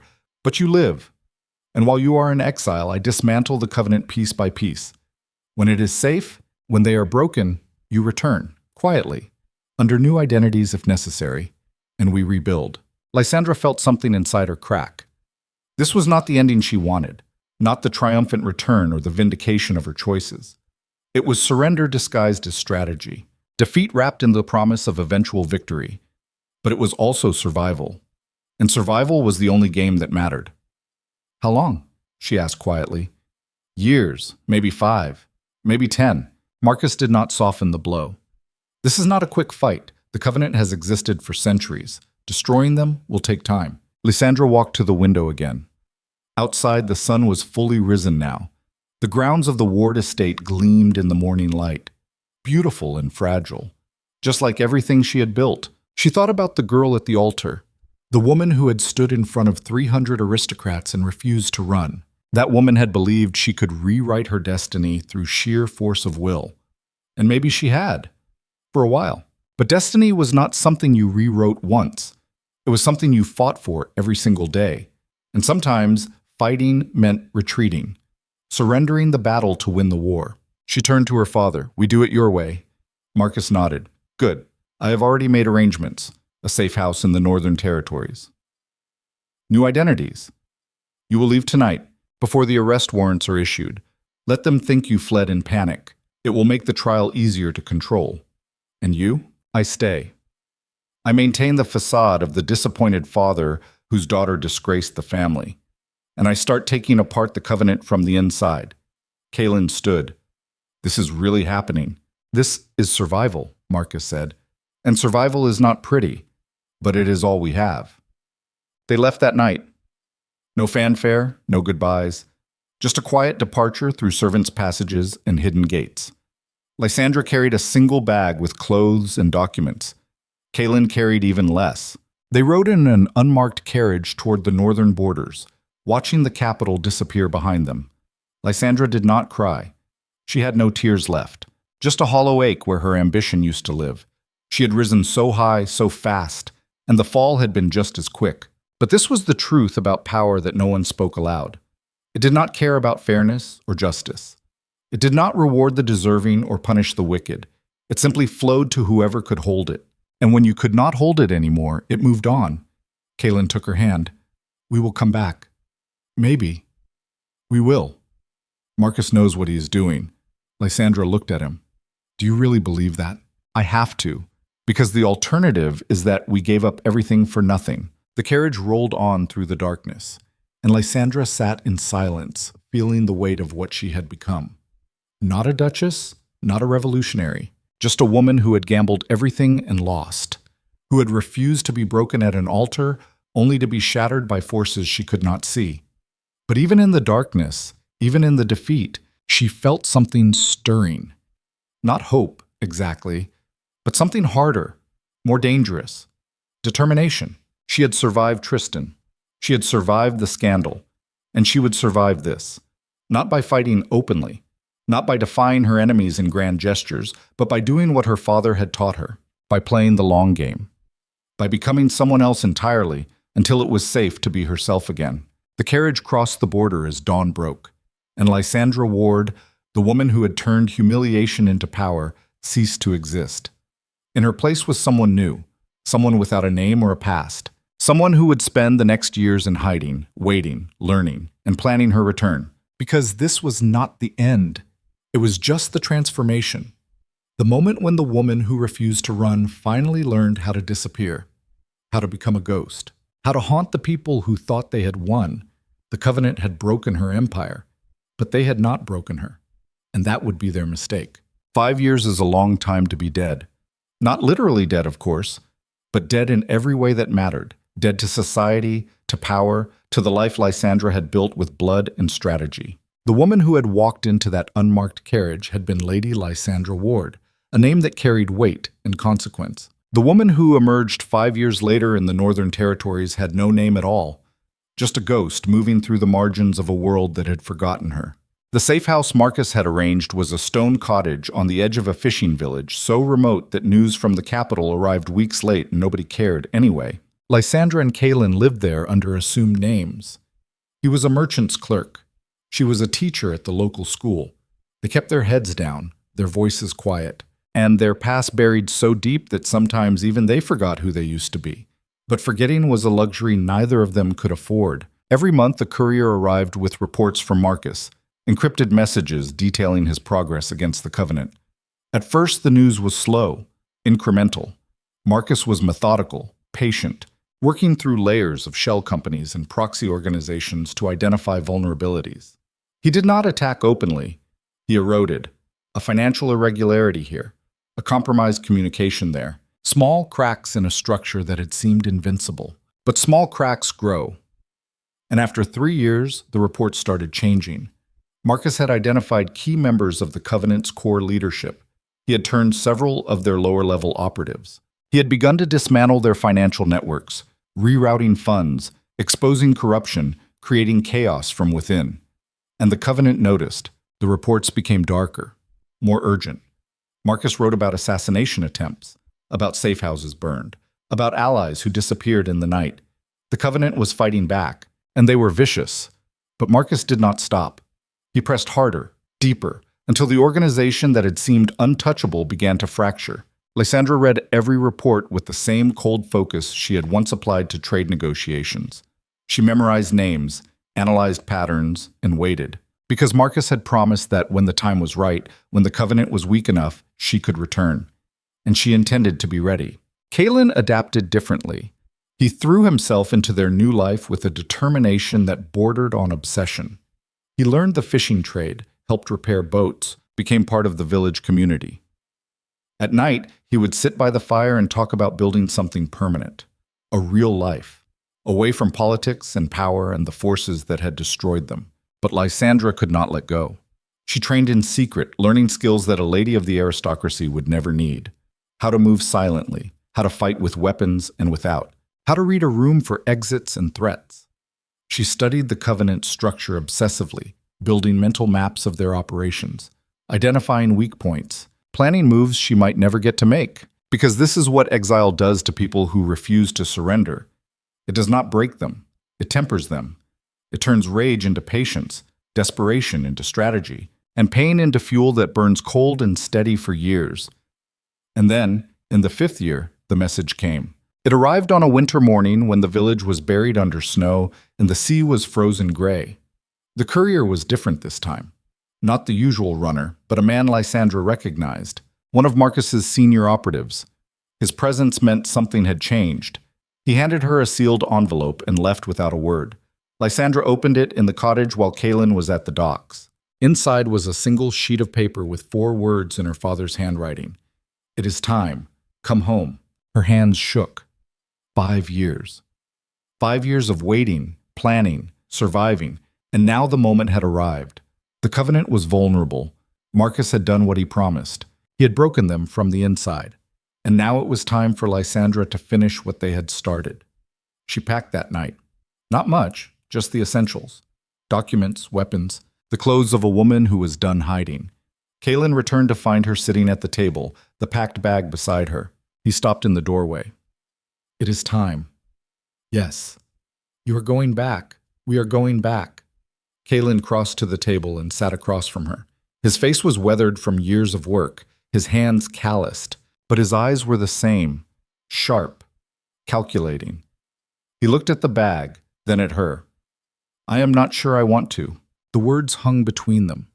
Lysandra had expected this, had seen it coming in the way Kaelin had built a life here, in the way he talked about the future as if it could be simple, peaceful. "You do not have to come," she said quietly. "You can stay here, build the life you want. I will understand." "Will you?" "Because I think part of you will always resent me for choosing safety over revenge. This is not about revenge. Is it not?" Kaelin leaned forward. "Lysandra, we lost. We were destroyed by people more powerful than us, and we survived by running away.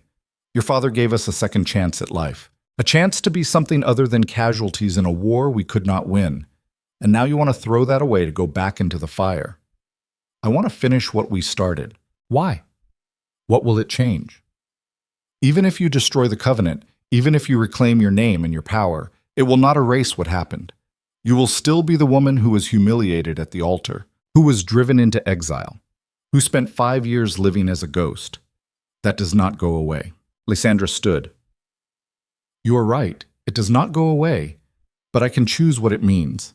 I can let it define me as a victim, as someone who was broken and never recovered. Or I can make it the foundation of something stronger. I did not survive 5 years in exile just to live quietly and die forgotten. And if you do not survive the next 5 days, then I die fighting, which is better than dying here pretending to be someone I am not." Kaelin looked at her for a long time. Then he stood and walked to the window, staring out at the frozen village. When he spoke, his voice was tired. "I fell in love with you, somewhere in the past 5 years. I did not plan to, did not want to, but it happened anyway. And now I have to decide if I love you enough to follow you into a war I do not believe we can win." Lysandra felt something twist in her chest. She had not allowed herself to think about love, about what had grown between them in the quiet years. It had seemed like a distraction, a weakness, but hearing Kaelin say it out loud made it real, made it matter. "I am not asking you to follow me," she said. "I'm asking you to stand beside me, like you did in the cathedral, like you did at the Trade Council. Not because you believe we will win, but because we refuse to accept that losing is the end." Kaelin turned. "And if we die? Then we die together, just like we agreed." He smiled. That sad, broken smile she remembered from the night they had fled the capital. "You are going to get us both killed, probably. And you think that is worth it. I think some things are worth dying for. And this is one of them." Kaelin crossed to her and took her hands. His grip was firm, warm. "Then we go. But not for revenge, not for power. We go because you are right. We refuse to accept that losing is the end." They left the village that night, 2 ghosts returning from the dead. The journey south took 2 weeks. They traveled in stages, using false identities and back roads, avoiding major cities where they might be recognized. Marcus had arranged everything: safe houses, contacts, resources. By the time they reached the capital, Lysandra and Kaelin had shed the personas they had worn for 5 years and reclaimed something closer to their true selves. But the capital had changed. Or perhaps it had not changed at all, and they were simply seeing it with different eyes. The grand buildings and glittering estates that had once seemed like the pinnacle of civilization now looked like elaborate cages, beautiful prisons where people traded freedom for the illusion of power. They met Marcus in a warehouse on the edge of the merchant district. He looked older, thinner, his face carved with lines that had not been there 5 years ago. But his eyes were still sharp, still calculating. He embraced Lysandra briefly, then stepped back and gestured to a table covered in documents. "The covenant is broken," he said without preamble. "Not destroyed, but fractured. 7 of the 12 core members are dead or imprisoned. 3 have fled the Empire entirely. The remaining two are fighting amongst themselves for control of what is left. Who are they? Lysandra asked. Marcus pointed to photographs on the table. Lord Pembroke, the king's envoy who had been at the cathedral, and someone Lysandra had not expected. Corwin Gray. Corwin is alive? Kaelin's voice was ice. Not just alive, thriving. After you went into exile, he positioned himself as the Covenant's primary strategist. He has been orchestrating their response to my attacks, and he is good, better than I expected. He knows how I think, how I operate, which means he knows you too. Then we kill him, Kaelin said flatly. It is not that simple. Marcus pulled out another document. Corwin has embedded himself in the king's court. He is officially a senior advisor on trade policy. Killing him would require penetrating palace security, which is impossible. And even if you could, his death would trigger contingencies. Files released, secrets exposed. He has made himself too valuable to eliminate directly. Then how do we stop him? Lysandra asked. We do not stop him. We turn him. Marcus looked at her. Corwin betrayed you because he believed the Covenant was inevitable, that fighting them was pointless. But the Covenant is no longer inevitable. It is dying. And Corwin is pragmatic above all else. If we can convince him that his survival depends on helping us finish the job, he will switch sides. You want me to work with the man who destroyed us. I want you to use him, just like he used you. Lysandra stared at the photograph of Corwin, the calm face, the steady eyes, the man who had been inside their operation from the beginning, feeding information to their enemies, orchestrating their downfall. The idea of working with him made her stomach turn. But Marcus was right. Corwin was too valuable to kill and too dangerous to ignore. How do we approach him? She asked. You do not. He approaches you. Marcus pulled out a final document. An invitation. There is a gala tomorrow night. The king's annual winter celebration. Every major figure in the empire will be there, including Corwin and Lord Pembroke, and including you. I'm supposed to be in exile. You were in exile. But the charges against you were never fully prosecuted. The trial was a farce, the evidence circumstantial, and with the Covenant collapsing, there is no one left to push for your conviction. Legally, you are free to return. Socially, it will be a scandal, but scandal is currency, and you know how to spend it. Kaelin looked at Lysandra. You are really going to walk back into that world. Not walk. Storm. Lysandra felt something ignite in her chest. The old fury, the old determination. She had spent 5 years dead. It was time to remind the world what it meant to be alive. The gala was held in the grand ballroom of the royal palace, the same palace where Lysandra had stood months after her wedding, watching Tristan slink away in defeat. But that had been a different woman, a woman who still believed in rules and fairness. The woman who entered the ballroom now believed in nothing but survival and strategy. She wore black, not the mourning kind, but the predatory kind. A gown that was elegant and dangerous, cut to draw attention and hold it.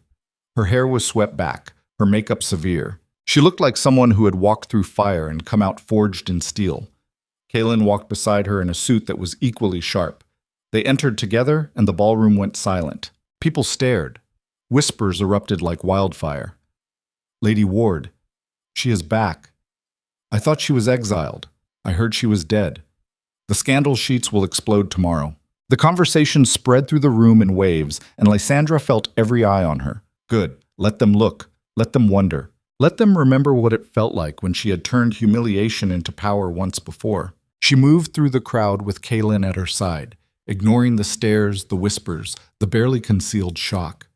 She was looking for one person, and she found him standing near the king's dais, speaking with a cluster of council members. Corwin Gray. He saw her at the same moment she saw him. Their eyes met across the ballroom, and for an instant, everything else faded. The crowd, the music, the noise, just the two of them. Predator and prey. Or perhaps two predators circling each other, waiting to see who would strike first. Lysandra crossed the ballroom. People moved out of her way instinctively, creating a path. She stopped in front of Corwin and smiled. We need to talk. Corwin's expression did not change. Lady Ward, I heard rumors you had returned. I assumed they were exaggerations. They were not. Step outside with me. Now. And if I refuse, Then I announce to this entire room that you are a traitor working for a criminal organization. I have evidence, witnesses, and nothing left to lose. So ask yourself, Corwin, do you really want to test me? Corwin studied her. Then he excused himself from the council members and followed her onto a balcony overlooking the palace gardens.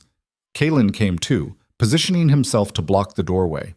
The three of them stood in the cold night air, their breath visible in the moonlight. You have a lot of nerve showing up here, Corwin said.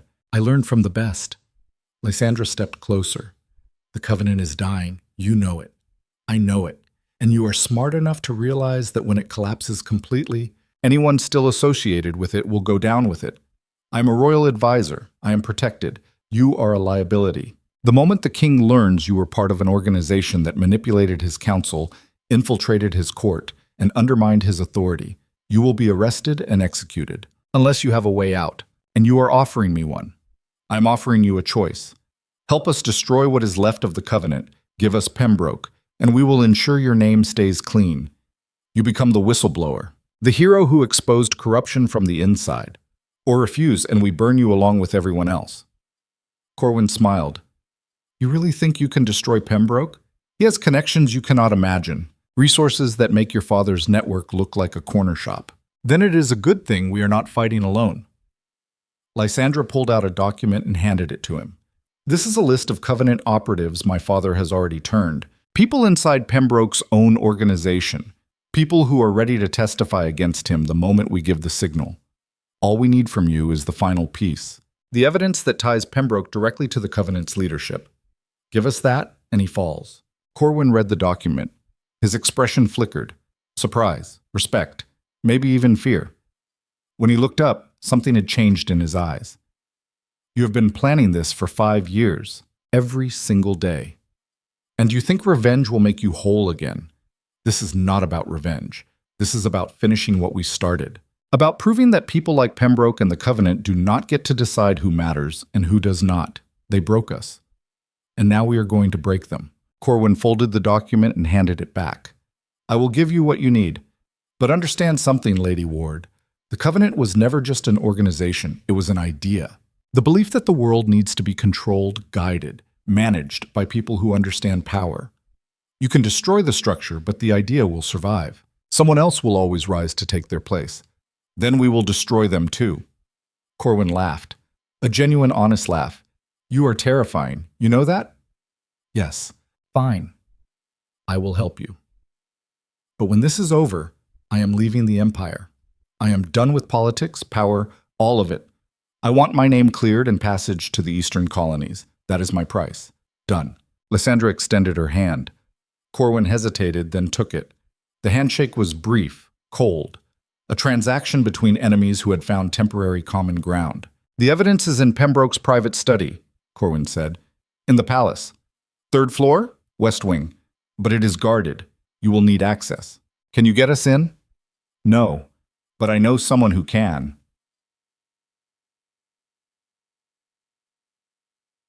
The someone was a servant, a woman who had worked in the palace for 15 years and had been quietly observing the Covenant's operations without anyone noticing. Corwin had cultivated her as a source years ago, and now she was ready to act.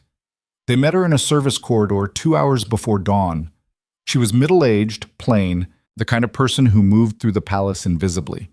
But her eyes were sharp, and when she looked at Lysandra, there was something like admiration there. You are the one who fought the Duke, the woman said. I remember. I was there, at the cathedral. Lysandra nodded. And now I am fighting something bigger. Good. The woman handed her a set of keys. These will get you into the West Wing. Pembroke's study is behind a locked door at the end of the hall. The guards change shifts at 4 in the morning. You will have 10 minutes, maybe less. What is in the study? Documents. Pembroke keeps physical records of everything. He does not trust digital systems. The evidence you need is in a safe behind his desk. The combination is his daughter's birth date. Year. Month? Day? How do you know this? Because I clean his office every morning, and I have been waiting years for someone to do something about the monsters who run this place. Lysandra took the keys. Thank you. Do not thank me. Just finish it. That. They moved through the palace like shadows. Lysandra, Kalen, and two of Marcus's operatives. The corridors were dark, lit only by moonlight through tall windows. Every sound was amplified.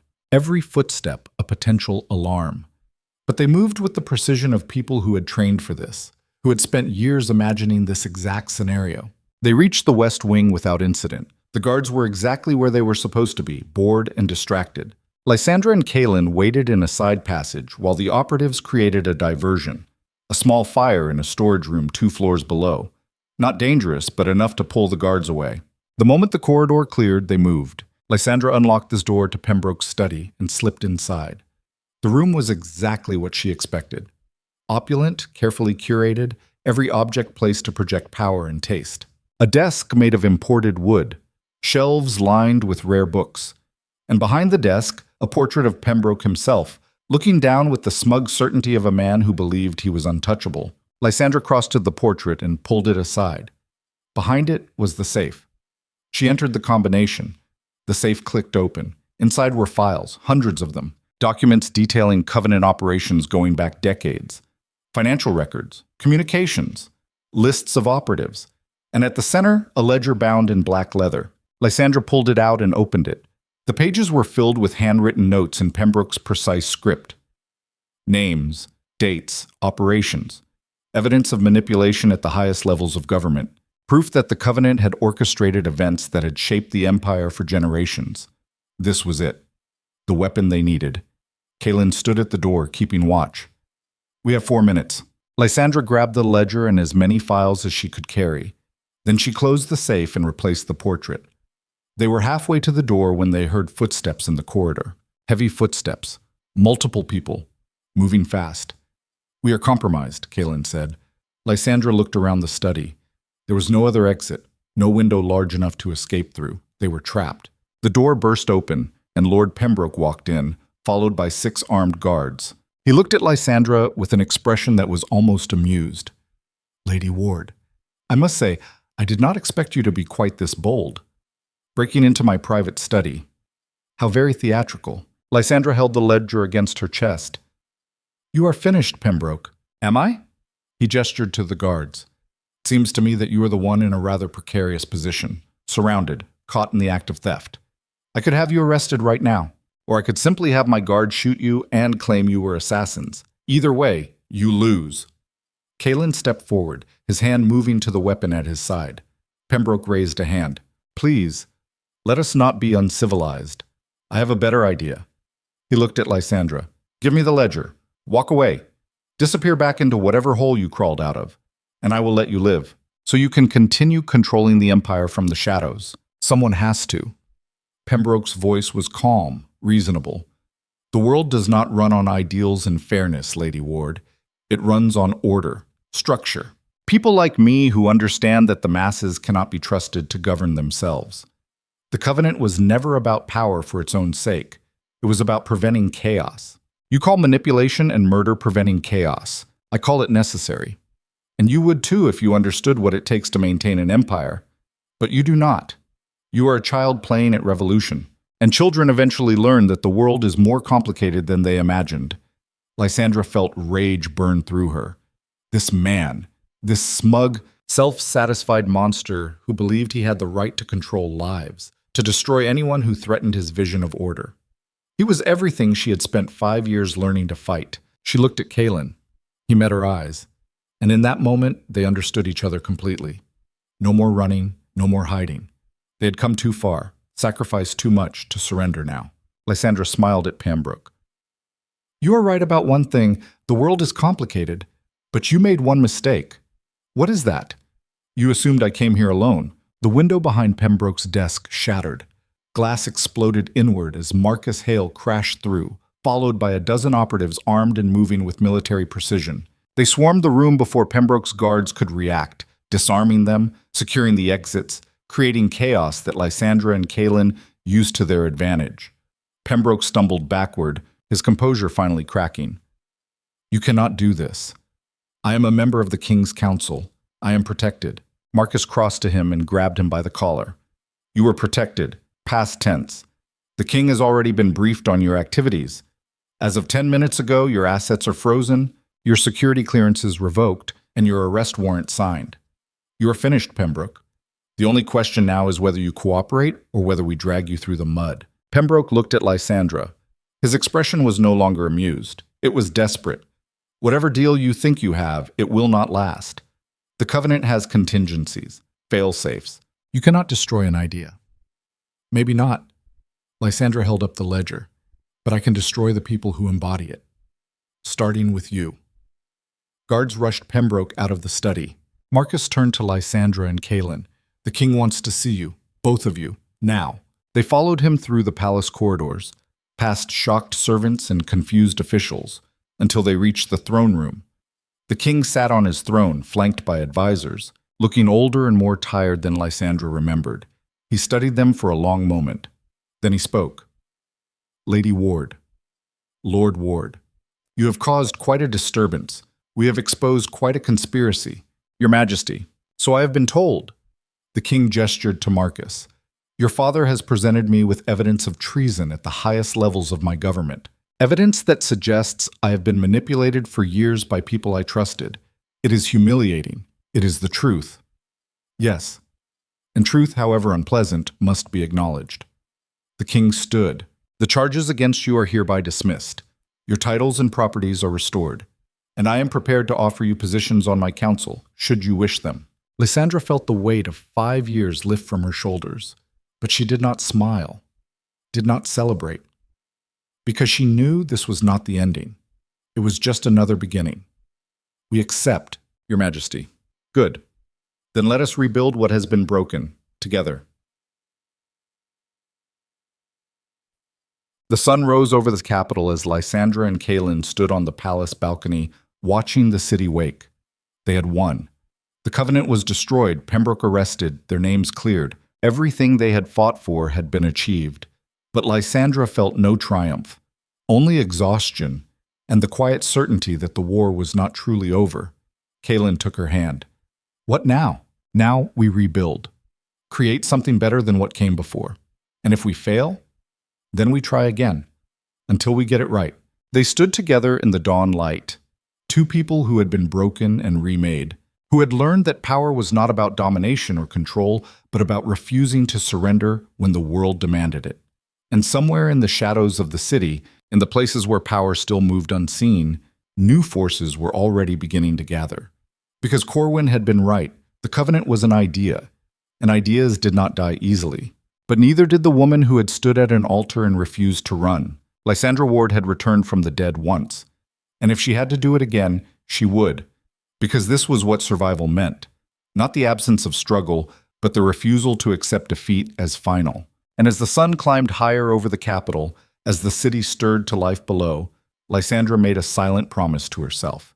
She would never be broken again, no matter what came next. The palace corridors felt different in daylight. Lysandra walked them with Kaelin at her side, their footsteps echoing against marble floors that had witnessed centuries of power changing hands. They had been summoned again, this time not by the king, but by someone Lysandra had not expected to see. Someone she had spent 5 years trying to forget. Tristan Evermont. The message had arrived at dawn, delivered by a royal courier. A simple card with an address in the old quarter of the capital, far from the grand estates and glittering ballrooms. No threat, no demand, just a request. "I need to speak with you. Please come alone."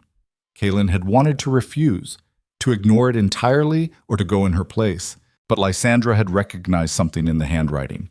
Desperation. And desperation meant vulnerability, and vulnerability meant truth. So she had agreed. But not alone. Kaelin walked 3 steps behind her, close enough to intervene if needed, but far enough to give the illusion of privacy. They were done with grand gestures and theatrical risks. Everything now was calculated, controlled. The address led to a modest townhouse tucked between a bakery and a cobbler's shop. Nothing about it suggested the home of a former duke. Lysandra knocked. The door opened immediately. Tristan stood in the doorway, and Lysandra barely recognized him. The man who had strode into the cathedral with arrogance and indifference had been replaced by someone hollow. Tristan's face was gaunt, his eyes shadowed with sleeplessness. His clothes were clean but worn, the kind that spoke of limited means carefully maintained. He looked like a man who had aged 20 years in 5. "Lady Ward, he said quietly. Thank you for coming. What do you want, Tristan? He stepped aside. Just to talk. Please. Lysandra entered. Kaelin followed. The townhouse interior was sparse. A few pieces of furniture, books stacked on tables, windows that let in weak morning light.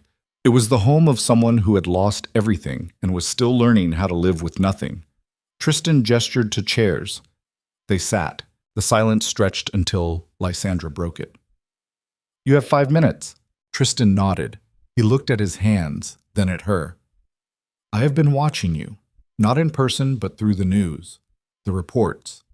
I saw what you did, how you came back from exile and destroyed the covenant, how you rebuilt everything I tried to take from you, and I realized something. What? That I never understood you, not once. Not even on the day I brought Celine to the cathedral.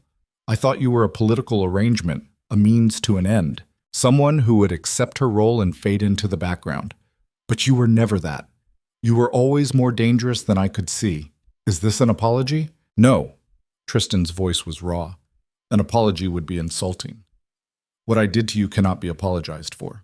I destroyed your life in front of the entire aristocracy because I was too arrogant to see that you deserved better, that you were better. So this is not an apology. This is an acknowledgement of what I did, of what you became in spite of it. Lysandra studied him. There was no performance here, no calculation, just exhaustion and something that looked like genuine remorse. It was disconcerting. She had spent years imagining this moment, imagining Tristan groveling or defiant or anything other than this quiet, broken honesty. Why tell me this now? She asked. Because I am dying. The words fell like stones. Kaelin shifted in his chair. Lysandra went still. Tristan continued. I have maybe 6 months, maybe less. The physicians are not certain. Some kind of sickness in the blood. Ironic, is it not? I spent years wielding power like a weapon, and now my own body is killing me. And before I go, I needed to say this. To you, because you are the person I wronged the most. This is what revenge looks like when it arrives without your participation. Lysandra had imagined countless scenarios where Tristan would suffer, where she would be the architect of his downfall, the force that brought him to his knees. But watching him sit there, dying from something neither of them could control, she felt no satisfaction, just a strange, hollow emptiness. Where is Celine? She asked. Gone. Tristan smiled bitterly. She left 2 years ago, found someone richer, more powerful. I cannot blame her. I had nothing left to offer. No title, no wealth, no future. She was always practical. And you have been alone since then. Yes. Working in a law office as a clerk, living quietly. Trying to understand how I became the person who thought bringing a mistress to his own wedding was acceptable. Trying to make sense of the wreckage. Lysandra felt Kaelin's eyes on her, waiting to see how she would respond. She thought about the woman she had been in the cathedral. Young, prepared, confident that she could navigate the aristocracy through intelligence and strategy. That woman would have seen this moment as vindication, as proof that karma existed and that monsters eventually paid for their sins. But the woman she was now understood something darker, that suffering did not balance the scales, that Tristan's pain did not erase hers. That revenge was an empty currency that bought nothing but more emptiness. I forgive you, she said. The words surprised even her. Kaelin tensed. Tristan looked up sharply. What?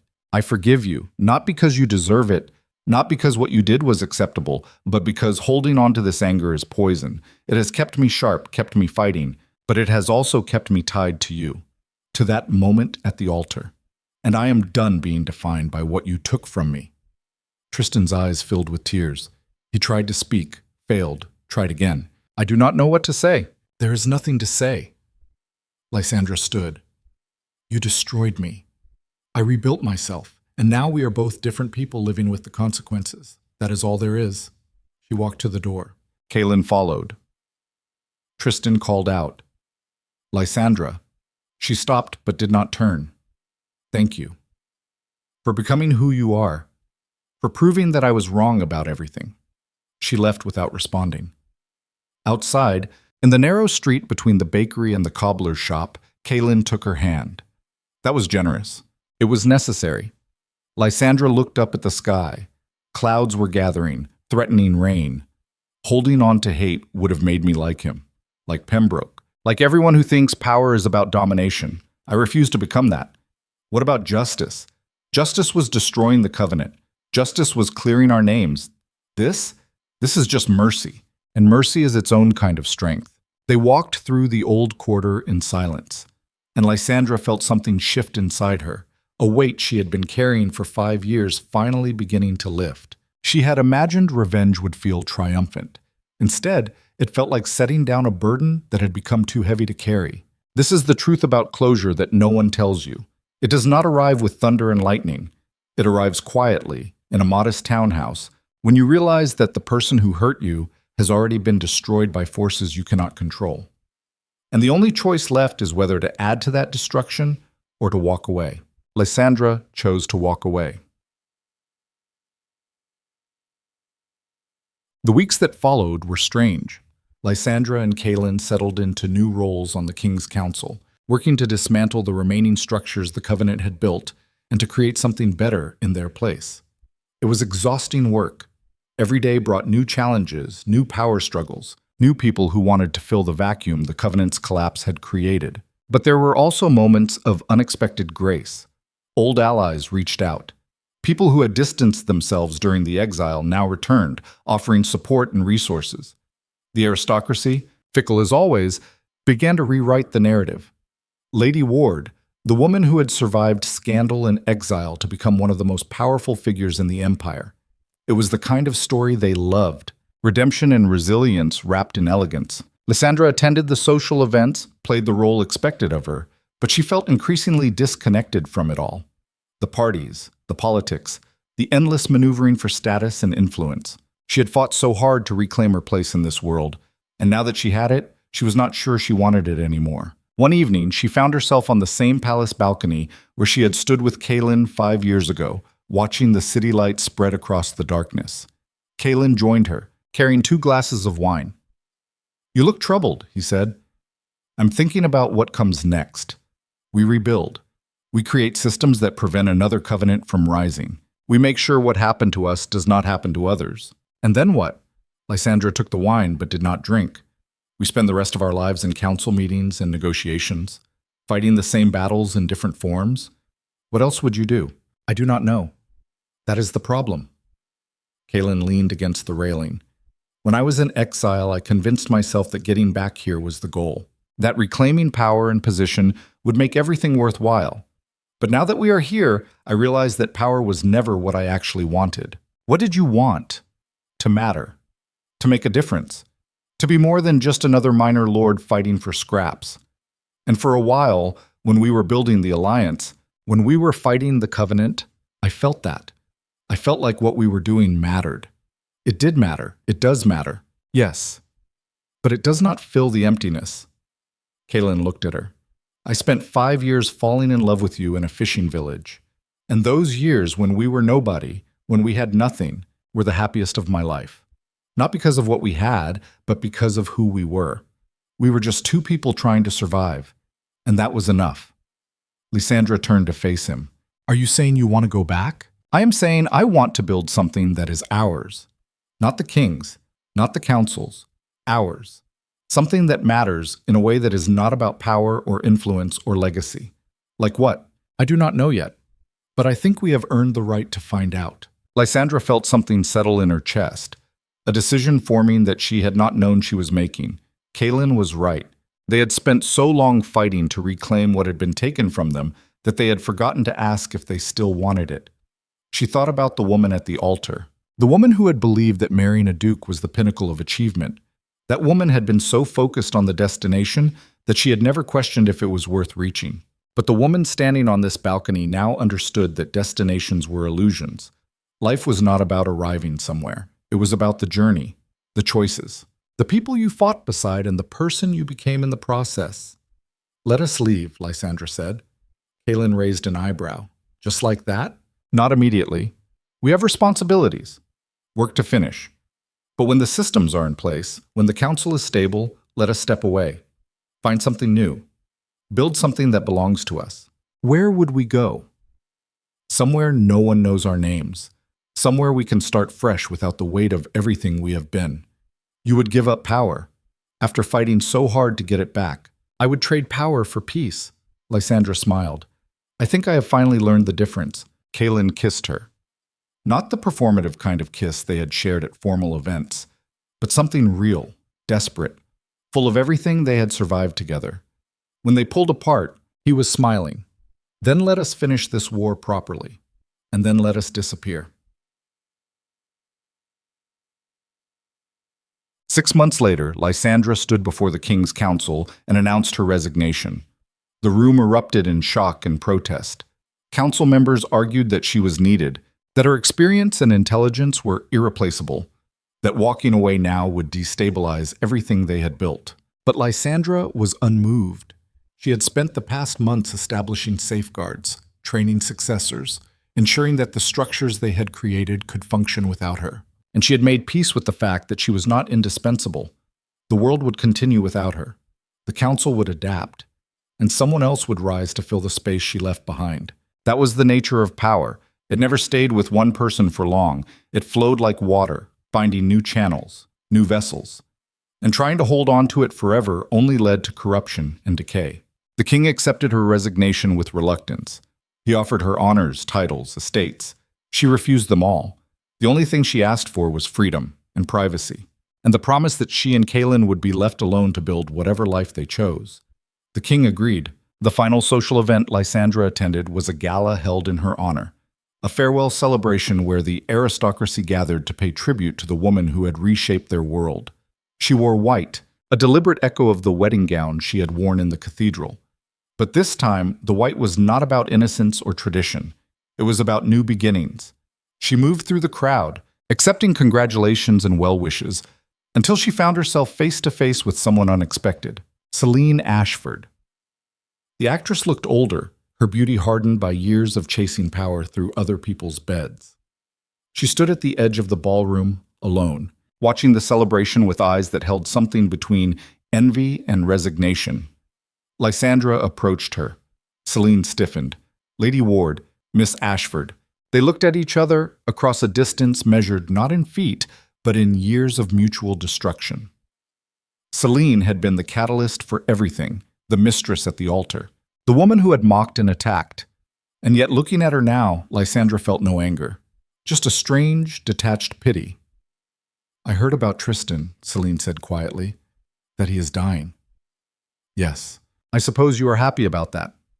No, I am not. Celine looked surprised. Why not, after everything he did to you? Because revenge is a hollow currency. It does not bring back what was lost. It does not heal what was broken. It just creates more pain. And I am done with pain. Celine's expression crumbled. She looked away, blinking rapidly. I thought destroying you would make me matter, would give me a place in this world. But all it did was make me irrelevant. Nobody wants a woman who attacks other women. Nobody trusts someone who exists to tear others down. You made yourself irrelevant, not because you attacked me, but because you never built anything of your own. You were always standing in someone else's shadow, trying to steal their light. And that is no way to live. What should I have done differently? Found your own light, built your own power, stopped measuring your worth by how much you could take from others. It is too late for that now. Lysandra shook her head. It is never too late. You are still alive. You still have choices. Make better ones. She walked away, leaving Celine standing alone in the crowd, and she realized that this was the final piece of closure she had needed. Not revenge against Celine, not vindication, just the understanding that some people were trapped in cycles of their own making, and the only way to break free was to stop participating. Kaelin found her at the edge of the ballroom. Ready? Yes. They left the gala together, walking out into the night air. Behind them, the music and laughter continued. The aristocracy celebrated and schemed and maneuvered for position. But Lysandra and Kaelin were done with that world. They climbed into a simple carriage, the kind that would not draw attention. Their belongings were already packed. Their destination was a coastal town 3 days' journey south, where Marcus had purchased a small estate overlooking the sea. Far from the capital, far from politics and power. As the carriage pulled away from the palace, Lysandra looked back one last time at the glittering windows and grand facades. She had fought so hard to belong there, to prove she deserved a place among the powerful, and she had succeeded. But success had taught her something unexpected. She did not need to belong. She just needed to be free. The estate by the sea was everything the capital was not. Quiet, simple, beautiful in a way that had nothing to do with wealth or status. Lysandra and Kaelin spent their first weeks there doing nothing but walking the beaches, watching the waves, and learning how to exist without the constant pressure of strategy and survival. Marcus visited once, staying long enough to ensure they were settled. He looked older now, the years of fighting the Covenant having taken their toll. But he was alive, and he was proud. "You did well," he told Lysandra on the last night of his visit. "Better than I could have hoped. I learned from the best." "No, you surpassed your teacher," Marcus smiled. "I taught you strategy, but you learned something I never could. When to walk away. You could learn it too. Join us here, retire. I am not ready yet. There is still work to do, systems to strengthen. But when I am done, I will come. And we will fish and drink and tell stories about the war we won. I look forward to it." Marcus left the next morning, and Lysandra stood on the cliffs overlooking the ocean, watching his carriage disappear into the distance. Kaelin joined her, wrapping an arm around her shoulders. "What are you thinking about?" he asked. "Everything. Nothing. How strange it is that after all the fighting and scheming and surviving, we ended up here. Somewhere quiet. Somewhere no one knows our names. Is it what you wanted?" Lysandra thought about the question. She thought about the cathedral, the humiliation, the years of exile, and the months of war. She thought about Tristan dying alone in a modest townhouse, and Celine standing at the edge of a ballroom with nothing but regrets. And she thought about the choice she had made, to walk away from power, to choose peace over revenge, to build a life that was defined not by what she had conquered, but by who she had become. "Yes," she said, "this is exactly what I wanted. I just did not know it until now." They stood together on the cliffs, two people who had been broken and remade, watching the sun sink into the ocean. And Lysandra felt something she had not felt in years. Contentment. Not happiness, exactly. Not the kind of joy that comes from triumph or vindication, but something quieter, deeper. The satisfaction of having survived the worst and chosen to build something better. This is the final truth about power. It is seductive, intoxicating. It makes you feel invincible. But it is also a trap, because the more you accumulate, the more you have to defend. The more you defend, the less you live. And at some point, you have to ask yourself if the empire you built is worth the person you became in the process. Lysandra had asked herself that question, and she had walked away. Years passed. Lysandra and Kaelin built a life that had nothing to do with aristocracy or politics. They worked in the town, helped rebuild a school, funded a medical clinic. They became part of the community not as lords or ladies, but as people, neighbors, friends. Lysandra taught at the school, sharing knowledge with children who would never set foot in a palace or attend a gala. And she found more satisfaction in that than she ever had in council meetings or trade negotiations. Because these children were not learning to manipulate or scheme, they were learning to think, to question, to build. Kaelin started a small shipping business, using his old connections to create fair trade routes that benefited local fishermen and merchants. He worked with his hands, came home smelling of salt and sweat, and smiled more in those years than Lysandra had ever seen him smile before. They grew older together, their hair grayed, their bodies slowed, but their minds remained sharp, and their bond deepened in ways that youthful passion could never achieve. One evening, 20 years after they had left the capital, Lysandra received a letter. It was from the current king, a young man who had ascended after his father's death. The letter was formal but warm, thanking her for the systems she had put in place decades ago and inviting her to return to the capital for a ceremony honoring the architects of the post-covenant reforms. Lysandra read the letter twice. Then she set it aside and looked at Kaelin, who was reading by the fire. "The king wants us to come back for a ceremony." Kaelin looked up. "Do you want to go?" "No." "Not really. Then we will not go." Just like that. Just like that. Lysandra smiled. She walked to her desk and wrote a polite response, declining the invitation. She thanked the king for the honor, but explained that she had built a life she loved and had no desire to revisit the past. She sealed the letter and set it aside for the morning post. Then she joined Kaelin by the fire, settling into the chair beside him. "Do you ever regret it?" she asked. "Walking away from everything we built?" "Not once." Kalen closed his book. What we built in the capital was necessary, important, but it was not ours. This is ours. And I would not trade it for anything. Even for power? Especially for power. Power is a burden. This is freedom. Lysandra looked into the fire, watching the flames dance and shift. She thought about the woman she had been at the altar. So young, so certain that she knew what she wanted. That woman had been destroyed, shattered, rebuilt, and destroyed again. But from that destruction had emerged someone stronger.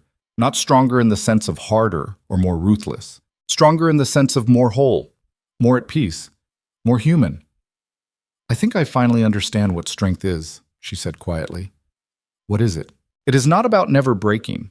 It is about breaking and choosing to rebuild yourself into something better than you were before.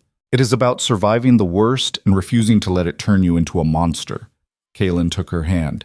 You were never a monster. I could have been, so easily. If I had let the anger consume me, if I had chosen revenge over mercy, if I had held on to power instead of walking away. But you did not. No, I did not. And I'm grateful for that. They sat in silence, hands clasped, watching the fire burn down to embers. And Lysandra felt the weight of all those years, all those choices, all that pain and triumph, settle into something like wisdom. She had been humiliated at an altar, driven into exile, rebuilt an empire, destroyed her enemies, and walked away from everything she had fought for. And in the end, the walking away had been the bravest thing she had ever done. Back. Lysandra died at 73, in the house by the sea, with Kalen holding her hand. It was peaceful, quiet. The kind of death that most people hope for, but few receive. Her funeral was small, just the townspeople she had taught and worked beside for decades. No aristocrats, no dignitaries, no grand speeches about power and legacy. But word reached the capital anyway, and the current king ordered a day of remembrance for the woman who had reshaped the empire and then chosen to disappear. In the histories, Lysandra Ward was recorded as one of the great reformers, a woman who had exposed corruption, dismantled tyranny, and established systems that prevented future abuses. The book spoke of her intelligence, her courage, her refusal to accept defeat. But they missed the most important part of her story. She had learned when to fight and when to walk away. She had understood that power was a tool, not a purpose. And she had chosen peace over domination, mercy over revenge, freedom over control. That was her legacy. Not the institutions she built or the enemies she defeated, but the choice she made to become something other than what the world demanded. Kalen lived another 5 years after her death. He remained in the house by the sea, tending the gardens they had planted together, watching the sunsets they had watched together, and carrying her memory like a light in the darkness. When he died, he was buried beside her on the cliffs overlooking the ocean. 2 simple headstones, no titles, no grand declarations, just their names and the years they lived. Lysandra Hale Ward, Kalen Ward, and below that, a single line that Kalen had requested. They chose freedom. The waves crashed against the cliffs. The wind carried salt and stories. And 2 people who had been broken by the world they were born into rested together in the world they had built. It was enough. It was everything. And somewhere in the capital they had left behind, in the palaces and ballrooms and council chambers where power still changed hands with brutal efficiency, people told the story of the woman who turned humiliation into revolution and then walked away from her own empire. Some called her a hero. Some called her a fool. Some called her the bravest person who ever lived. But the truth was simpler than any of those labels. Lysandra Ward had been a woman who refused to be defined by the worst thing that ever happened to her, who had learned that strength was not about never falling, but about rising every time you did, who had discovered that the greatest power was not the ability to control others, but the courage to control yourself. And in the end, that had made all the difference. The story began with a woman abandoned at an altar. It ended with a woman who found peace on a cliff overlooking the sea. And everything in between was the journey from one to the other. The painful, beautiful, brutal journey of becoming someone worth being. That was the story. That was the truth. And it was finally complete.